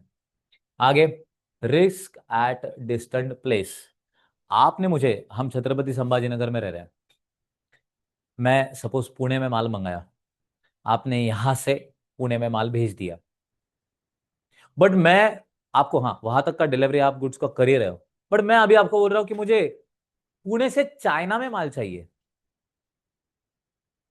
तो ये टर्म्स एंड कंडीशन डिफाइन करनी पड़ती है, क्योंकि वहां तक का डिलीवरी चार्ज कौन भरेगा और उसका रिस्क भी कौन बेयर करेगा। ऐसे केस में मोस्टली बायर। ठीक है। Next, buyer's right of examination. कोई भी गुड्स आप परचेस करते हो तो आपका ये अधिकार है कि आप गुड्स प्रॉपर वे में एग्जामाइन करो। आपका ये अधिकार आपसे कोई छीन नहीं सकता। सो कोई भी फ्रूट वेंडर ने अगर आपको गुड्स देखने से ही अगर मना कर दिया, तो प्लीज उनको बता देने का, as per sale of goods act section 41, buyer right has to examine. Clear है। वैसे भी आपके 12th के ओसी के सब्जेक्ट में ये था ही, राइट्स ऑफ अ कंज्यूमर, बराबर है ना, राइट ऑफ अ कस्टमर। बहुत दिन कष्ट कर ना, एक आध दिन। वेरी गुड बेटा। So performance of sale, rule of delivery, three modes, actual, symbolic, constructive. समझ में आ गया ना। कंस्ट्रक्टिव में तीन है, दिख रहे हैं ना। सिंबॉलिक में गाइस चाबी दिखाई गई है, और एक्चुअल में हम गुड्स ही दे रहे हैं। वैसे यहाँ पे critical rules of performance, delivery and payment are concurrent. तो गुड्स दे, पैसा ले। Cost allocation guys, cost goods deliverable state में लाना और उसको डिलीवर करना, इससे रिगार्डिंग पूरा कॉस्ट कौन बियर करेगा कौन नहीं, रिस्क कौन लेगा कौन नहीं, प्रीडिफाइन होना चाहिए। नेक्स्ट, राइट और रॉन्ग डिलीवरी। तो डिलीवरी लेस देन कॉन्ट्रैक्टेड, तो गाइस पूरा का पूरा लॉट रिजेक्ट कर सकता है, या फिर पार्सली पेमेंट, पार्सल के लिए हम डैमेजेस क्लेम कर सकते हैं। Delivery is more than contracted, तो गाइस पूरा का पूरा अगर हमने एक्सेप्ट कर लिया तो एक्स्ट्रा का पेमेंट कर दो, नहीं तो पूरा का पूरा रिजेक्ट कर दो। नेक्स्ट, अगर goods are mix with other, तो हम क्या कर सकते हैं, रिजेक्टेड पोर्शन को वापस भेज देंगे, जो अपने को एक्सेप्टेड है वो ले लेंगे, और उसके साथ ही सबसे इंपॉर्टेंट, नहीं तो हम दूसरा एक काम कर सकते हैं, पूरा का पूरा रिजेक्ट ही कर सकते हैं। That is up to us. ठीक है। Next, 3.6, that is last part. Okay. कौन है ये, अनपेड सेलर। अनपेड सेलर तीन प्रकार के हैं। पॉइंट नंबर 1, पूरा का पूरा ही पैसा नहीं मिला, अनपेड सेलर। पॉइंट नंबर 2, आधा पैसा मिला आधा नहीं मिला, अनपेड। तीसरा, निगोशिएबल इंस्ट्रूमेंट थ्रू पेमेंट होने वाला था, जैसे चेक, और वो हो गया बाउंस, तभी भी मैं अनपेड। तीन है, तीन यूजुअली दो दिखते हैं बट तीन है, याद रहेगा। अब इसके कुछ अधिकारों के बारे में अपने को देखना है। अनपेड सेलर कौन है, तो जिसका गाइस पूरा का पूरा प्राइस ही नहीं मिला है, या फिर उसको कोई निगोशिएबल इंस्ट्रूमेंट मिला था और वो डिसऑनर हो गया है। ठीक है। Note for student, even seller who has been partly paid is still legally classified as unpaid seller. So हमारे पास कितने पॉइंट्स है, एक दो तीन, याद रहेगा। Classified, so right against the goods and right against the buyer personally. अब सपोज मैं हूं, मैंने गुड्स सेल किए, तो मेरे अधिकार है ना, दोनों के अगेंस्ट अपने को देखना है। पहला कौन, गुड्स के अगेंस्ट भी, और सेकेंड कौन, बायर के अगेंस्ट भी। तो पहला मैं गुड्स के बारे में मेरा अधिकार देख लेता हूं। मेरे पैसे नहीं आए ना, तो मैं क्या करूंगा, पहला राइट ऑफ लीन। लीन मतलब क्या गाइस, गुड्स सीज कर लेना, जब्त करके वापस खुद के पास रख लेना। Lien is a legal right to retain possession of the goods until the price is paid, and unpaid seller can exercise this right in three specific scenarios. कब कब मैं ये कर सकता हूं, goods were sold without any stipulation regarding credit, कोई उधारी नहीं थी और आप गुड्स लेके गए थे, तो मैं गुड्स लीन कर सकता हूं। या फिर उधारी पे गुड्स थे और उधारी का पीरियड खत्म हो गया है, क्रेडिट पीरियड एक्सपायर हो गया है, तो भी मैं गुड्स जब्त कर सकता हूं। या फिर third, the buyer becomes insolvent. अगर बायर इंसॉल्वेंट हो गया है, तो मुझे तो मालूम है ना प्राइस पे होने वाला ही नहीं है, तो मैं क्या कर सकता हूँ, गुड्स रिटेन कर सकता हूँ, पोजीशन मेरे पास ले सकता हूँ। Next, right of stoppage of goods in transit. Goods अगर जा रहे हैं ट्रांजिट में, तो मैं उन्हें रोक सकता हूँ, मैं बायर के पास उन्हें पहुंचने ही नहीं दूंगा। So if the goods have left the seller's position but have not yet reached the buyer, the seller has the right to stop the goods while they are in transit and retain position until the price is paid. Condition for exercising stoppage in transit, पहला क्या है, the seller must be unpaid seller, the goods must be actively be in transit, मतलब क्या, goods अब तक पहुंचे नहीं है। हालांकि the buyer must have become insolvent, the property in the goods must have already pass from seller to the buyer. हाँ, property transfer होने दो ना, बट पोजीशन अब तक उसके पास नहीं गया है। हम क्या कर सकते हैं, गुड्स जब ट्रांजिट में उन्हें ही रोक के ऊपर का राइट ऑफ लीन कर सकते हैं, कोई प्रॉब्लम नहीं। Next, right of resale. अब जो गुड्स आपने कहीं लीन कर लिया है, फिर ट्रांजिट में रोक दिए, वो वापस आप ही के पास आएंगे। वो आपके पास रख कर करेंगे क्या आप? रीसेल करेंगे। रीसेल करने में सबसे बड़ा दिक्कत यह है कि हमें सामने वाले पार्टी को पहले ही बताना पड़ता है कि हमने जो गुड्स रिटेन किए हैं वो हम बेच सकते हैं, आप देख लो। ठीक है। So right of resale, an unpaid seller who has already exercise their right of lien or stoppage in transit has the right to resell the goods. The right of resale can be exercise when goods are of a perishable nature. Perishable के है तो भाई तुरंत ही बेच दो, कोई problem नहीं। But second, the seller expressly reserves the right of resale in the contract in case of buyer defaults on the payment. Buyer को बोला था, तू अगर पेमेंट देने में अगर एक भी इंस्टॉलमेंट तूने नहीं दिया, मैंने गुड्स रिटर्न कर लिया, तो मेरे पास एक्सक्लूसिव राइट है बेचने का। मैंने डिक्लेयर कर दिया ना था ना कॉन्ट्रैक्ट में, तो मैं उस गुड्स को बेच दूंगा, मुझे कोई प्रॉब्लम नहीं। आगे, the seller has exercise their rights of lien or stoppage in transit and gives notice to the buyer of their intention to resell the goods. ये दोनों केस में मेरे पास गुड्स वापस आ गए। अब मैं नोटिस भेज रहा हूं बायर को कि देख, तू गुड्स वापस खरीदी कर ले या फिर मेरे को पैसे मेरे दे दे, अदरवाइज मैं इस गुड्स का नीलामी कर रहा हूं, मैं बेच सकता हूं, मेरा अधिकार है। Next, right of with holding delivery. Though not delivered extensively in the text, the right of withholding delivery is an additional protection measure available to the seller against the goods. जब तक तुम पैसा नहीं दोगे तब तक हम आपको गुड्स डिलीवर ही नहीं करेंगे। ट्रांजिट में गुड्स है ही नहीं मेरे ही पास, जब तक पैसा पूरा नहीं देंगे तब तक हम डिलीवरी विथ होल्ड करके रखेंगे। यह चौथा मोस्टली कहीं पे दिखता नहीं है, बट ये भी अधिकार उसके पास अवेलेबल है, रिमेंबर दैट। आगे, right against the buyer personally. अब वो तो गुड्स के अगेंस्ट था, हमने गुड्स को रिटर्न कर लिया था। अब ये बायर के अगेंस्ट हम क्या कर सकते हैं? पहला, हमें जो पैसा नहीं आया उससे रिगार्डिंग हम स्यूट फाइल कर सकते हैं, सेक्शन 55। नेक्स्ट, मैंने गुड्स भेजे थे, आपने एक्सेप्ट नहीं किए, तो डैमेजेस क्लेम करने के लिए मैं स्यूट फाइल कर सकता हूं। नेक्स्ट, आपने कॉन्ट्रैक्ट कैंसिल किया, उसकी वजह से मुझे नुकसान हो गया, उससे रिगार्डिंग मैं स्यूट फाइल कर सकता हूं। Next, suit for interest. So मेरा पैसा देने में आपने बहुत डिले कर दिया। पिछले साल का 100 रुपया और आज का 100 रुपया, इसमें डिफरेंस है। यहाँ पे एक चार्ट दिखाई दे रहा होगा आपको, वो इंडेक्स वैल्यू हम सीखेंगे अभी अभी, इंटर में वही है अपना। ठीक है। तो ये क्या है, हर बार पैसे की वैल्यू गई कम कम होते जा रही है।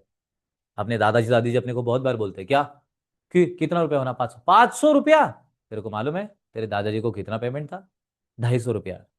250 रुपये में हम हमारा पूरा घर चलाते थे, राशन पानी, सेविंग, तेरे दादी के गहने, फॉरेन ट्रिप, लैंड परचेस, ये सब कुछ हमारा 250 में प्लस 5 रुपये बच रहे थे। क्योंकि उस टाइम गैस पैसे का वैल्यू वैसे था, आज वैसा है क्या? नहीं। क्लियर है? आई रियली होप कि सबको जोक समझते हैं। ठीक है। So rights of unpaid seller, तो पहला राइट ऑफ लीन, ठीक है, उसके बाद right of stoppage in transit, right of resale, ये तीनों भी अधिकार उसके पास है। वैसे ही against the buyer personally, sorry, हाँ बायर पर्सनली, तो पहला प्राइस के लिए सूट फाइल करना, डैमेजेस के लिए सूट फाइल करना, इंटरेस्ट के लिए सूट फाइल करना, रेपुटेशन के लिए भी सूट फाइल करना। एक इमेज डिस्क्रिप्शन पढ़ो, काम खत्म हो जाएगा। Is it clear everyone? I really hope कि आप सब लोगों को ये टॉपिक प्रॉपर वे में समझ में आ गया होगा। क्लियर है एवरीवन? अब मैं आपके सामने ये एमसीक्यू दिखा रहा हूं, 5 के 5 पढ़ना है, आंसर हम तुरंत डिस्कस करेंगे। ठीक है, पहले 5, उसके बाद 5, उसके बाद 5, आंसर देखना, आंसर देना। ठीक है, हमने अभी टॉपिक पूरा का पूरा पढ़ा है, उस हिसाब से एमसीक्यूज अपने को आ रहे हैं कि नहीं चेक करो। बहुत सारा नॉलेज अपने को एमसीक्यूज में से भी मिलेगा, रिमेंबर दैट।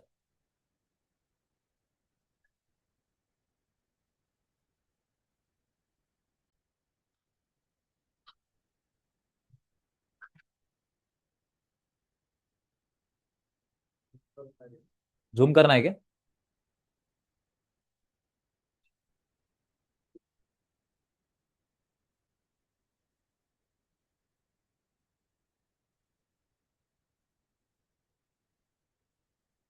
चलो 3 3 क्वेश्चंस फटाफट, 1 मिनट का समय,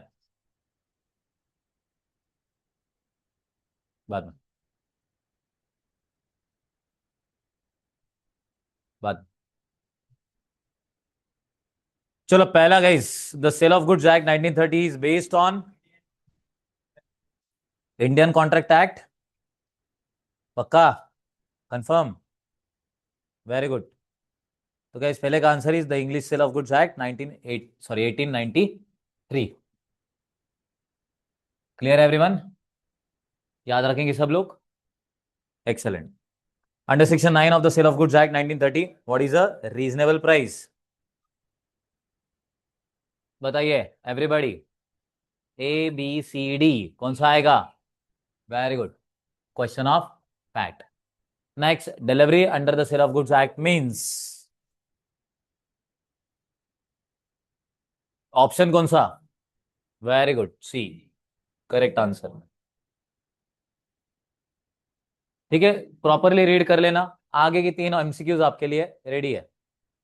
ठीक है, ऑप्शंस रेडी रखना फटाफट, चलो।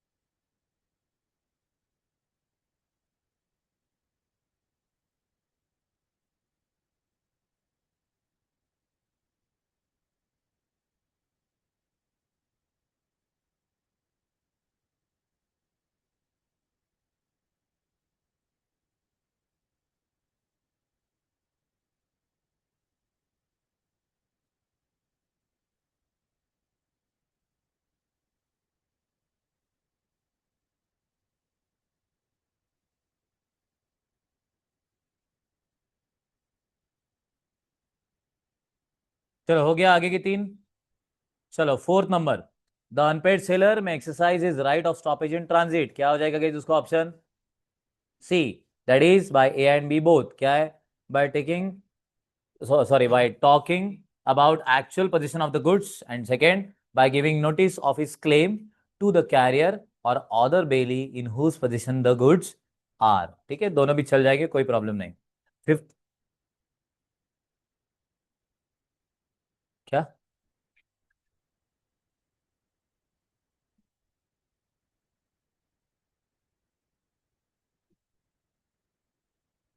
हाँ बट उसका वो सडन पार्ट है बेटा, आप रिक्लेम कर सकते हो ना, उसकी बात चल रही है। ट्रांजिट में गुड्स जाना मतलब वो जा रहे रोक देना, इतना ही नहीं होता है, उसके पास गए तो वो वापस भी लेना, ये भी हो सकता है। आगे, in a sale of goods by auction. ठीक है, ऑक्शन आप सब लोगों को मालूम है। ओके, इसमें डी ऑप्शन करेक्ट है guys. That is a bid can be recalled and it is open to the seller to withdraw the goods from the auction at any time before the fall of the hammer। वो third fall of the hammer होता है, मालूम है ना bid में सबको। Very good. Next, पक्का? Perfect है, एविडेंट। चलो नेक्स्ट तीन क्वेश्चंस एवरीवन, फटाफट।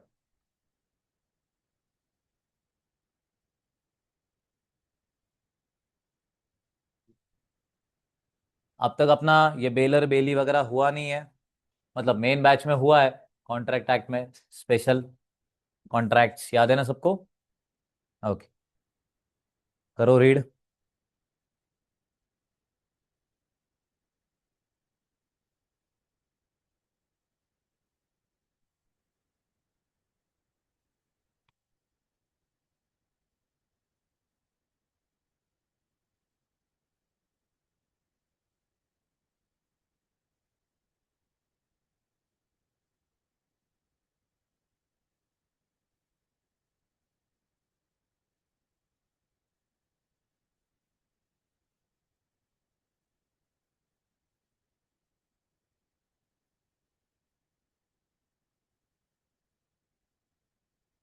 हो गया everyone?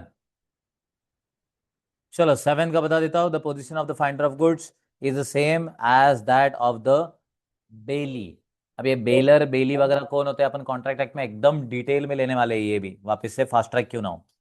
Next, section 53 of the Sale of Goods Act 1930 provides that by sub-sale or pledge of the goods by the buyer, the unpaid seller, क्या हो जाएगा guys? Right of lien is defected, the right of stoppage in transit is defeated, The right of lien and right of stoppage in transit both are defeated. Neither the right. Remember that इसमें सी वाला option एकदम perfect है, दोनों भी options उसके पास available हो जाते हैं 53 में. Next, under section 61 of the sale of goods act 1930 the court can award interest. ठीक है, अब इसमें 6%, 9%, 12% बताया, बट इंटरेस्ट डिफाइन करने का अधिकार गाइस उन्हीं के पास रिजर्व है. Remember that, court he define कर सकता है, उसको कोई स्पेसिफिकेशन दिया नहीं है इंटरेस्ट वाला. चलो आगे के तीन.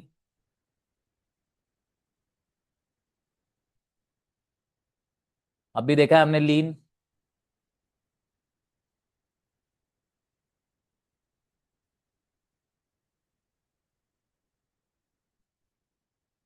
ऑप्शन में से एक आंसर आना चाहिए अपना. ठीक है.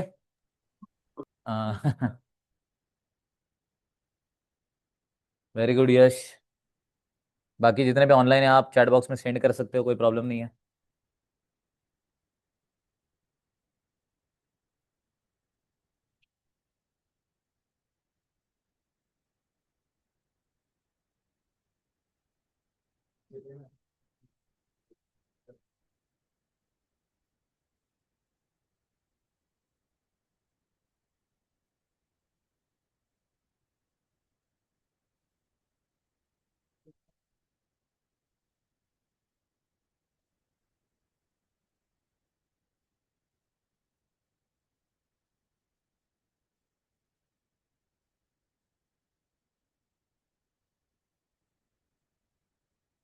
चलिए 10 नंबर के सेक्शन 49 आंसर है उसका. Which of the following section provide termination of lean. Section 49. Next 11. In cases of the goods sent on approval और on sale or return basis under section 24 of the sale of goods act 1930 the goods are at किसके risk पे guys? The owner, sorry, original owner's risk if perished by inevitable accident. Second, the risk of the person in whose possession the goods are at the time when they perished by inevitable accident. Ownership important है कि position guys? Very good. तो इन दोनों में से कौन सा आ जाएगा यहाँ पे? ए वाला फॉर श्योर. ओनरशिप बहुत इंपॉर्टेंट है. 12th वाले में क्या आएगा guys? D, that is ownership और टाइटल, द वर्ड प्रॉपर्टी मतलब. नेक्स्ट आगे के तीन चलो फटाफट.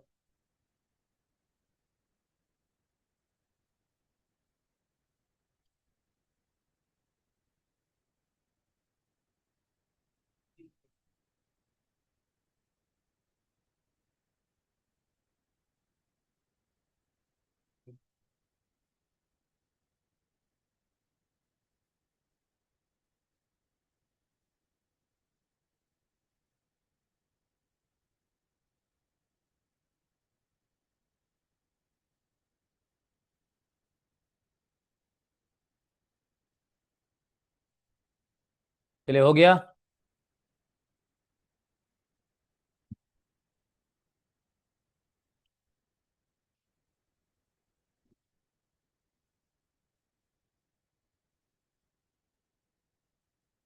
इसमें तो इतने बड़े ऑप्शंस थे कि दो ही डाल दिए उसने.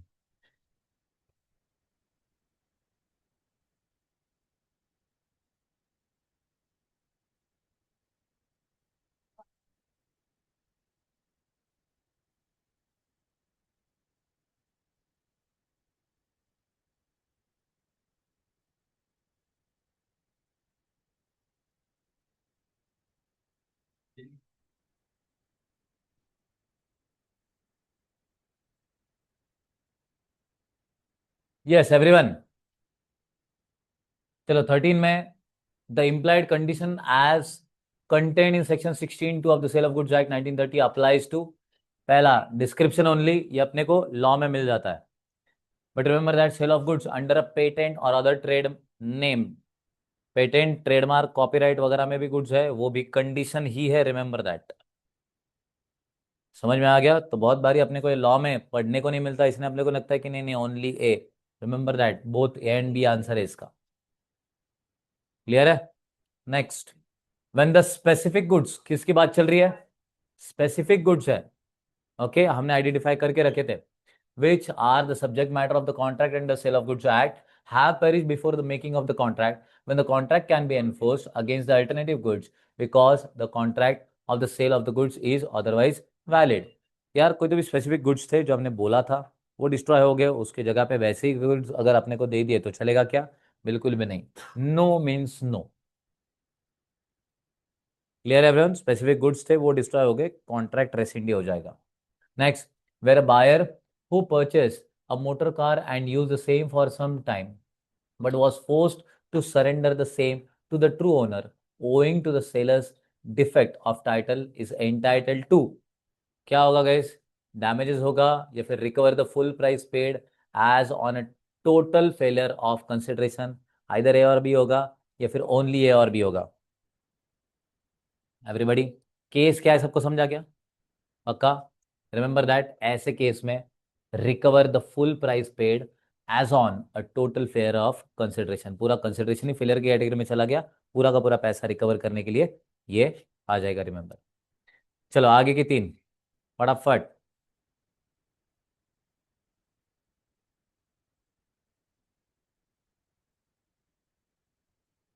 ऑनलाइन स्टूडेंट आप भी आंसर दे सकते हो।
हो गया?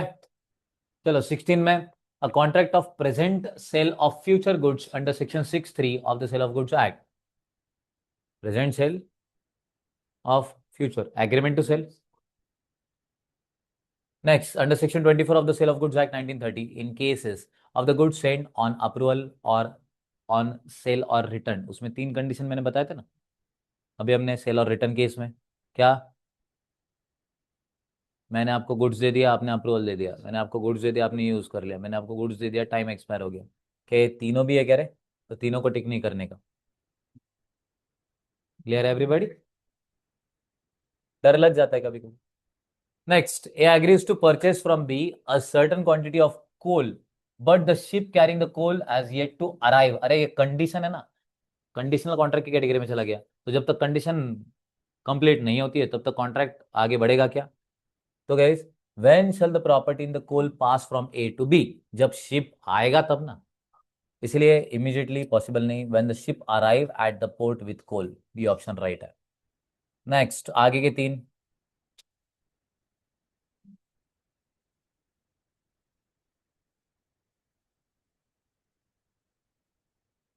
एट द ऑप्शन ऑफ मतलब बी, ऑप्शन बी ना बेटा, वो जो आरसीसी बी है उसके बाद चले। हाँ, उनके नाम भी ए बी है ना, मतलब जब मी बी का मन करे तब की बात कर रहा था, ऐसे थोड़ी चलती। चलो आगे की तीन।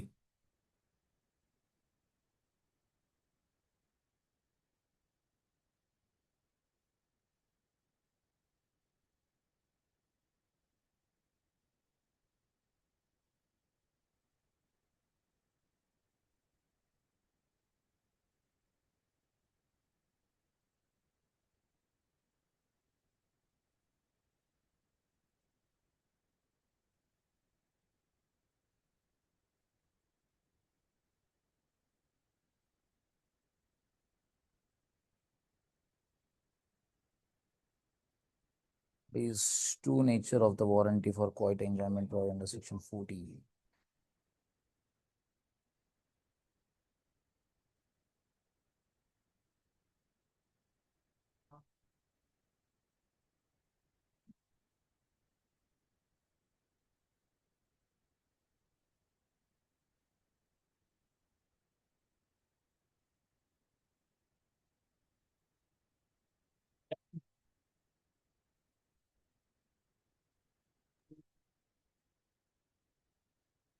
19 का क्या है रे?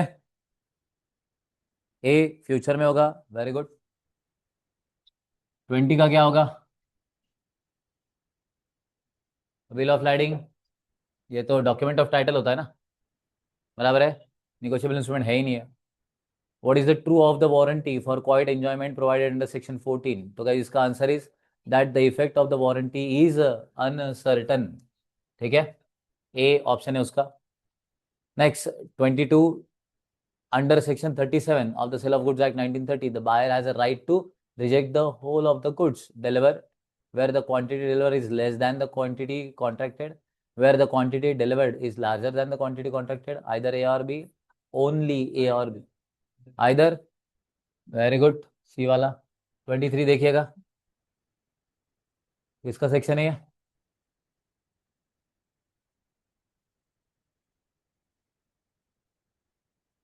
राइट ऑफ डिस्पोजल ना। चलो गेस करना है। सेक्शन अगर आपको लर्न करने गए, चाहे फाउंडेशन हो इंटरमीडिएट हो, सेक्शन कभी भी लर्न मत करना, उसको मैक्सिमम टाइम रीड करना। और एक बात बता रहा हूँ, अगर सेक्शन अभी तो ठीक है आप टिक मार्क करने वाले हो, आगे जाके अगर कभी कोट करने की जरूरत पड़ी, आपको अगर मालूम है ना परफेक्ट, तो ही कोट करना। समझ में आ गया?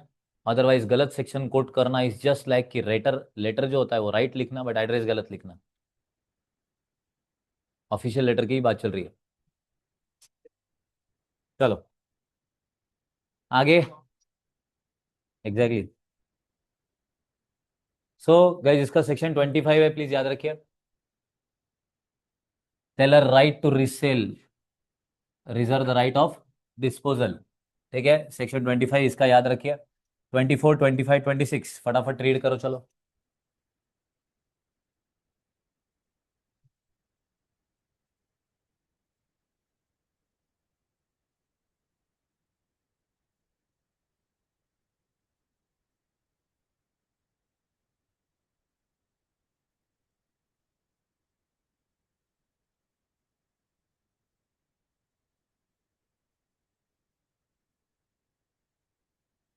हाँ, जो एक्ट अपन सीख रहे हैं उसी वही आंसर होगा।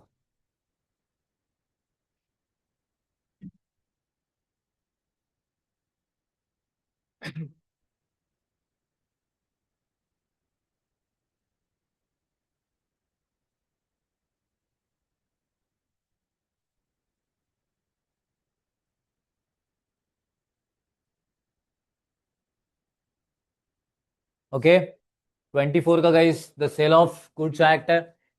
उसके बाद यहाँ पे सेलर ने कुछ अंडरगारमेंट सेल किए और उसकी वजह से सामने वाले को कोई स्किन डिसीजेज हुआ है, बायर को, by default breach of condition की कैटेगरी में ये चला जाता है। रिमेंबर दैट, सेलेबल कैटेगरी वो होनी चाहिए, होलसमनेस उसमें फिटनेस भी होना चाहिए। Next, a contract of sale of goods can be either A or B. Very good. चलो आगे के 3, रादर 4 खत्म हो रहा है यहाँ पे।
चलो एवरीवन, चारों भी पढ़ लिया हो गया आपने। The sale of goods by the person in possession of the goods under avoidable contract can pass a valid title to the buyer as provided under section guys 29। Clear है?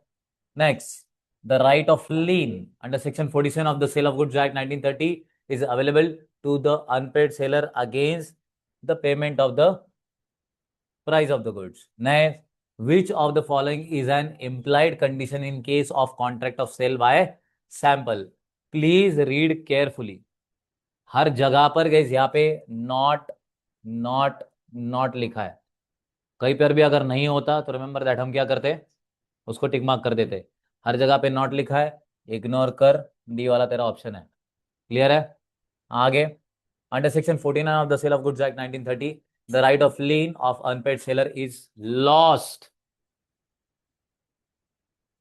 where the buyer lawfully obtains the possession of the goods, where the buyer obtains zero possession of the goods by criminal act, या फिर obtain the possession of the goods by criminal act, where the buyer obtains the possession of the goods by tortious act. tort मतलब wrong होता है, tortoise नहीं है वो, ठीक है? टॉर्ट मतलब रॉन्ग। या फिर क्रिमिनल एक्ट है या फिर टॉर्ट है, इससे आपने अगर गुड्स लिए तो उसका टाइटल चला जाएगा क्या? बिल्कुल भी नहीं। खाली where the buyer lawfully obtain the position of the goods, यही ऑप्शन सही है। ओके, ये जो 30 थे ये मुझे इंपॉर्टेंट लगते हैं कि one of the most important category में जा सकते हैं। अपार्ट फ्रॉम दैट यहाँ पर आपको आगे भी बहुत सारे एमसीक्यूज दे दिए हैं विद सोल्यूशन। ये आप सब लोगों को बड़ा बुक मिला है ना, उसमें यही सारे के सारे एमसीक्यूज है, इसलिए आपको इसका प्रिंट आउट नहीं भी मारा तो चलेगा। जितने भी ऑनलाइन वाले बच्चे जो फर्स्ट टाइम देख रहे हैं उन्होंने प्रिंट आउट मार के सॉल्व करना बहुत ज़रूरी है। डायरेक्टली आंसर ही आपको हाईलाइट करके दे दिया है तो आपका इससे कम टाइम वेस्ट होगा। एग्जाम से पहले खाली क्वेश्चन और राइट आंसर इतना ही रीड आउट करके जाना तो बहुत सारा काम आपका हल्का हो सकता है। ठीक है, तो मुझे ऐसा लगता है कि पूरा मॉड्यूल उसमें के सारा कंटेंट हमने अभी फास्ट ट्रैक में कवर कर लिया। ओके, ये आपके लिए सेकंड लेक्चर था of marathon. Okay, I really hope कि इसमें से बहुत सारा वैल्यू आपको मिल रहा है और रैपिड रिवीजन के लिए बहुत बेटर रहेगा कि आप ये लेक्चर देख के डायरेक्टली एग्जामिनेशन के लिए चले जाओ, या फिर ये लेक्चर देख के एमसीक्यू सॉल्व करके एग्जामिनेशन के लिए चले जाओ। एमसीक्यूज बहुत ज़्यादा इंपॉर्टेंट है अपने लिए। अच्छी बात यह है कि अपने पास नेगेटिव मार्किंग कुछ नहीं है। ओके, बट रिमेंबर इसी का मतलब अपने लिए एडवांटेज ये भी है कि आपको जो ऑलमोस्ट करेक्ट जो लग रहा है ना वो ऑप्शन भी हम टिक मार्क कर सकते हैं, कोई प्रॉब्लम नहीं। ठीक है, चलिए, गुड लक एवरीवन। कल मिलते हैं नेक्स्ट लेक्चर में, that is negotiable instrument act. Thank you. और एक चीज कि इसका जो नोट का लिंक है आपको डिस्क्रिप्शन बॉक्स में मिल जाएगा। ओके, कोई भी डाउट्स वगैरह है तो कमेंट बॉक्स में बता दीजिएगा।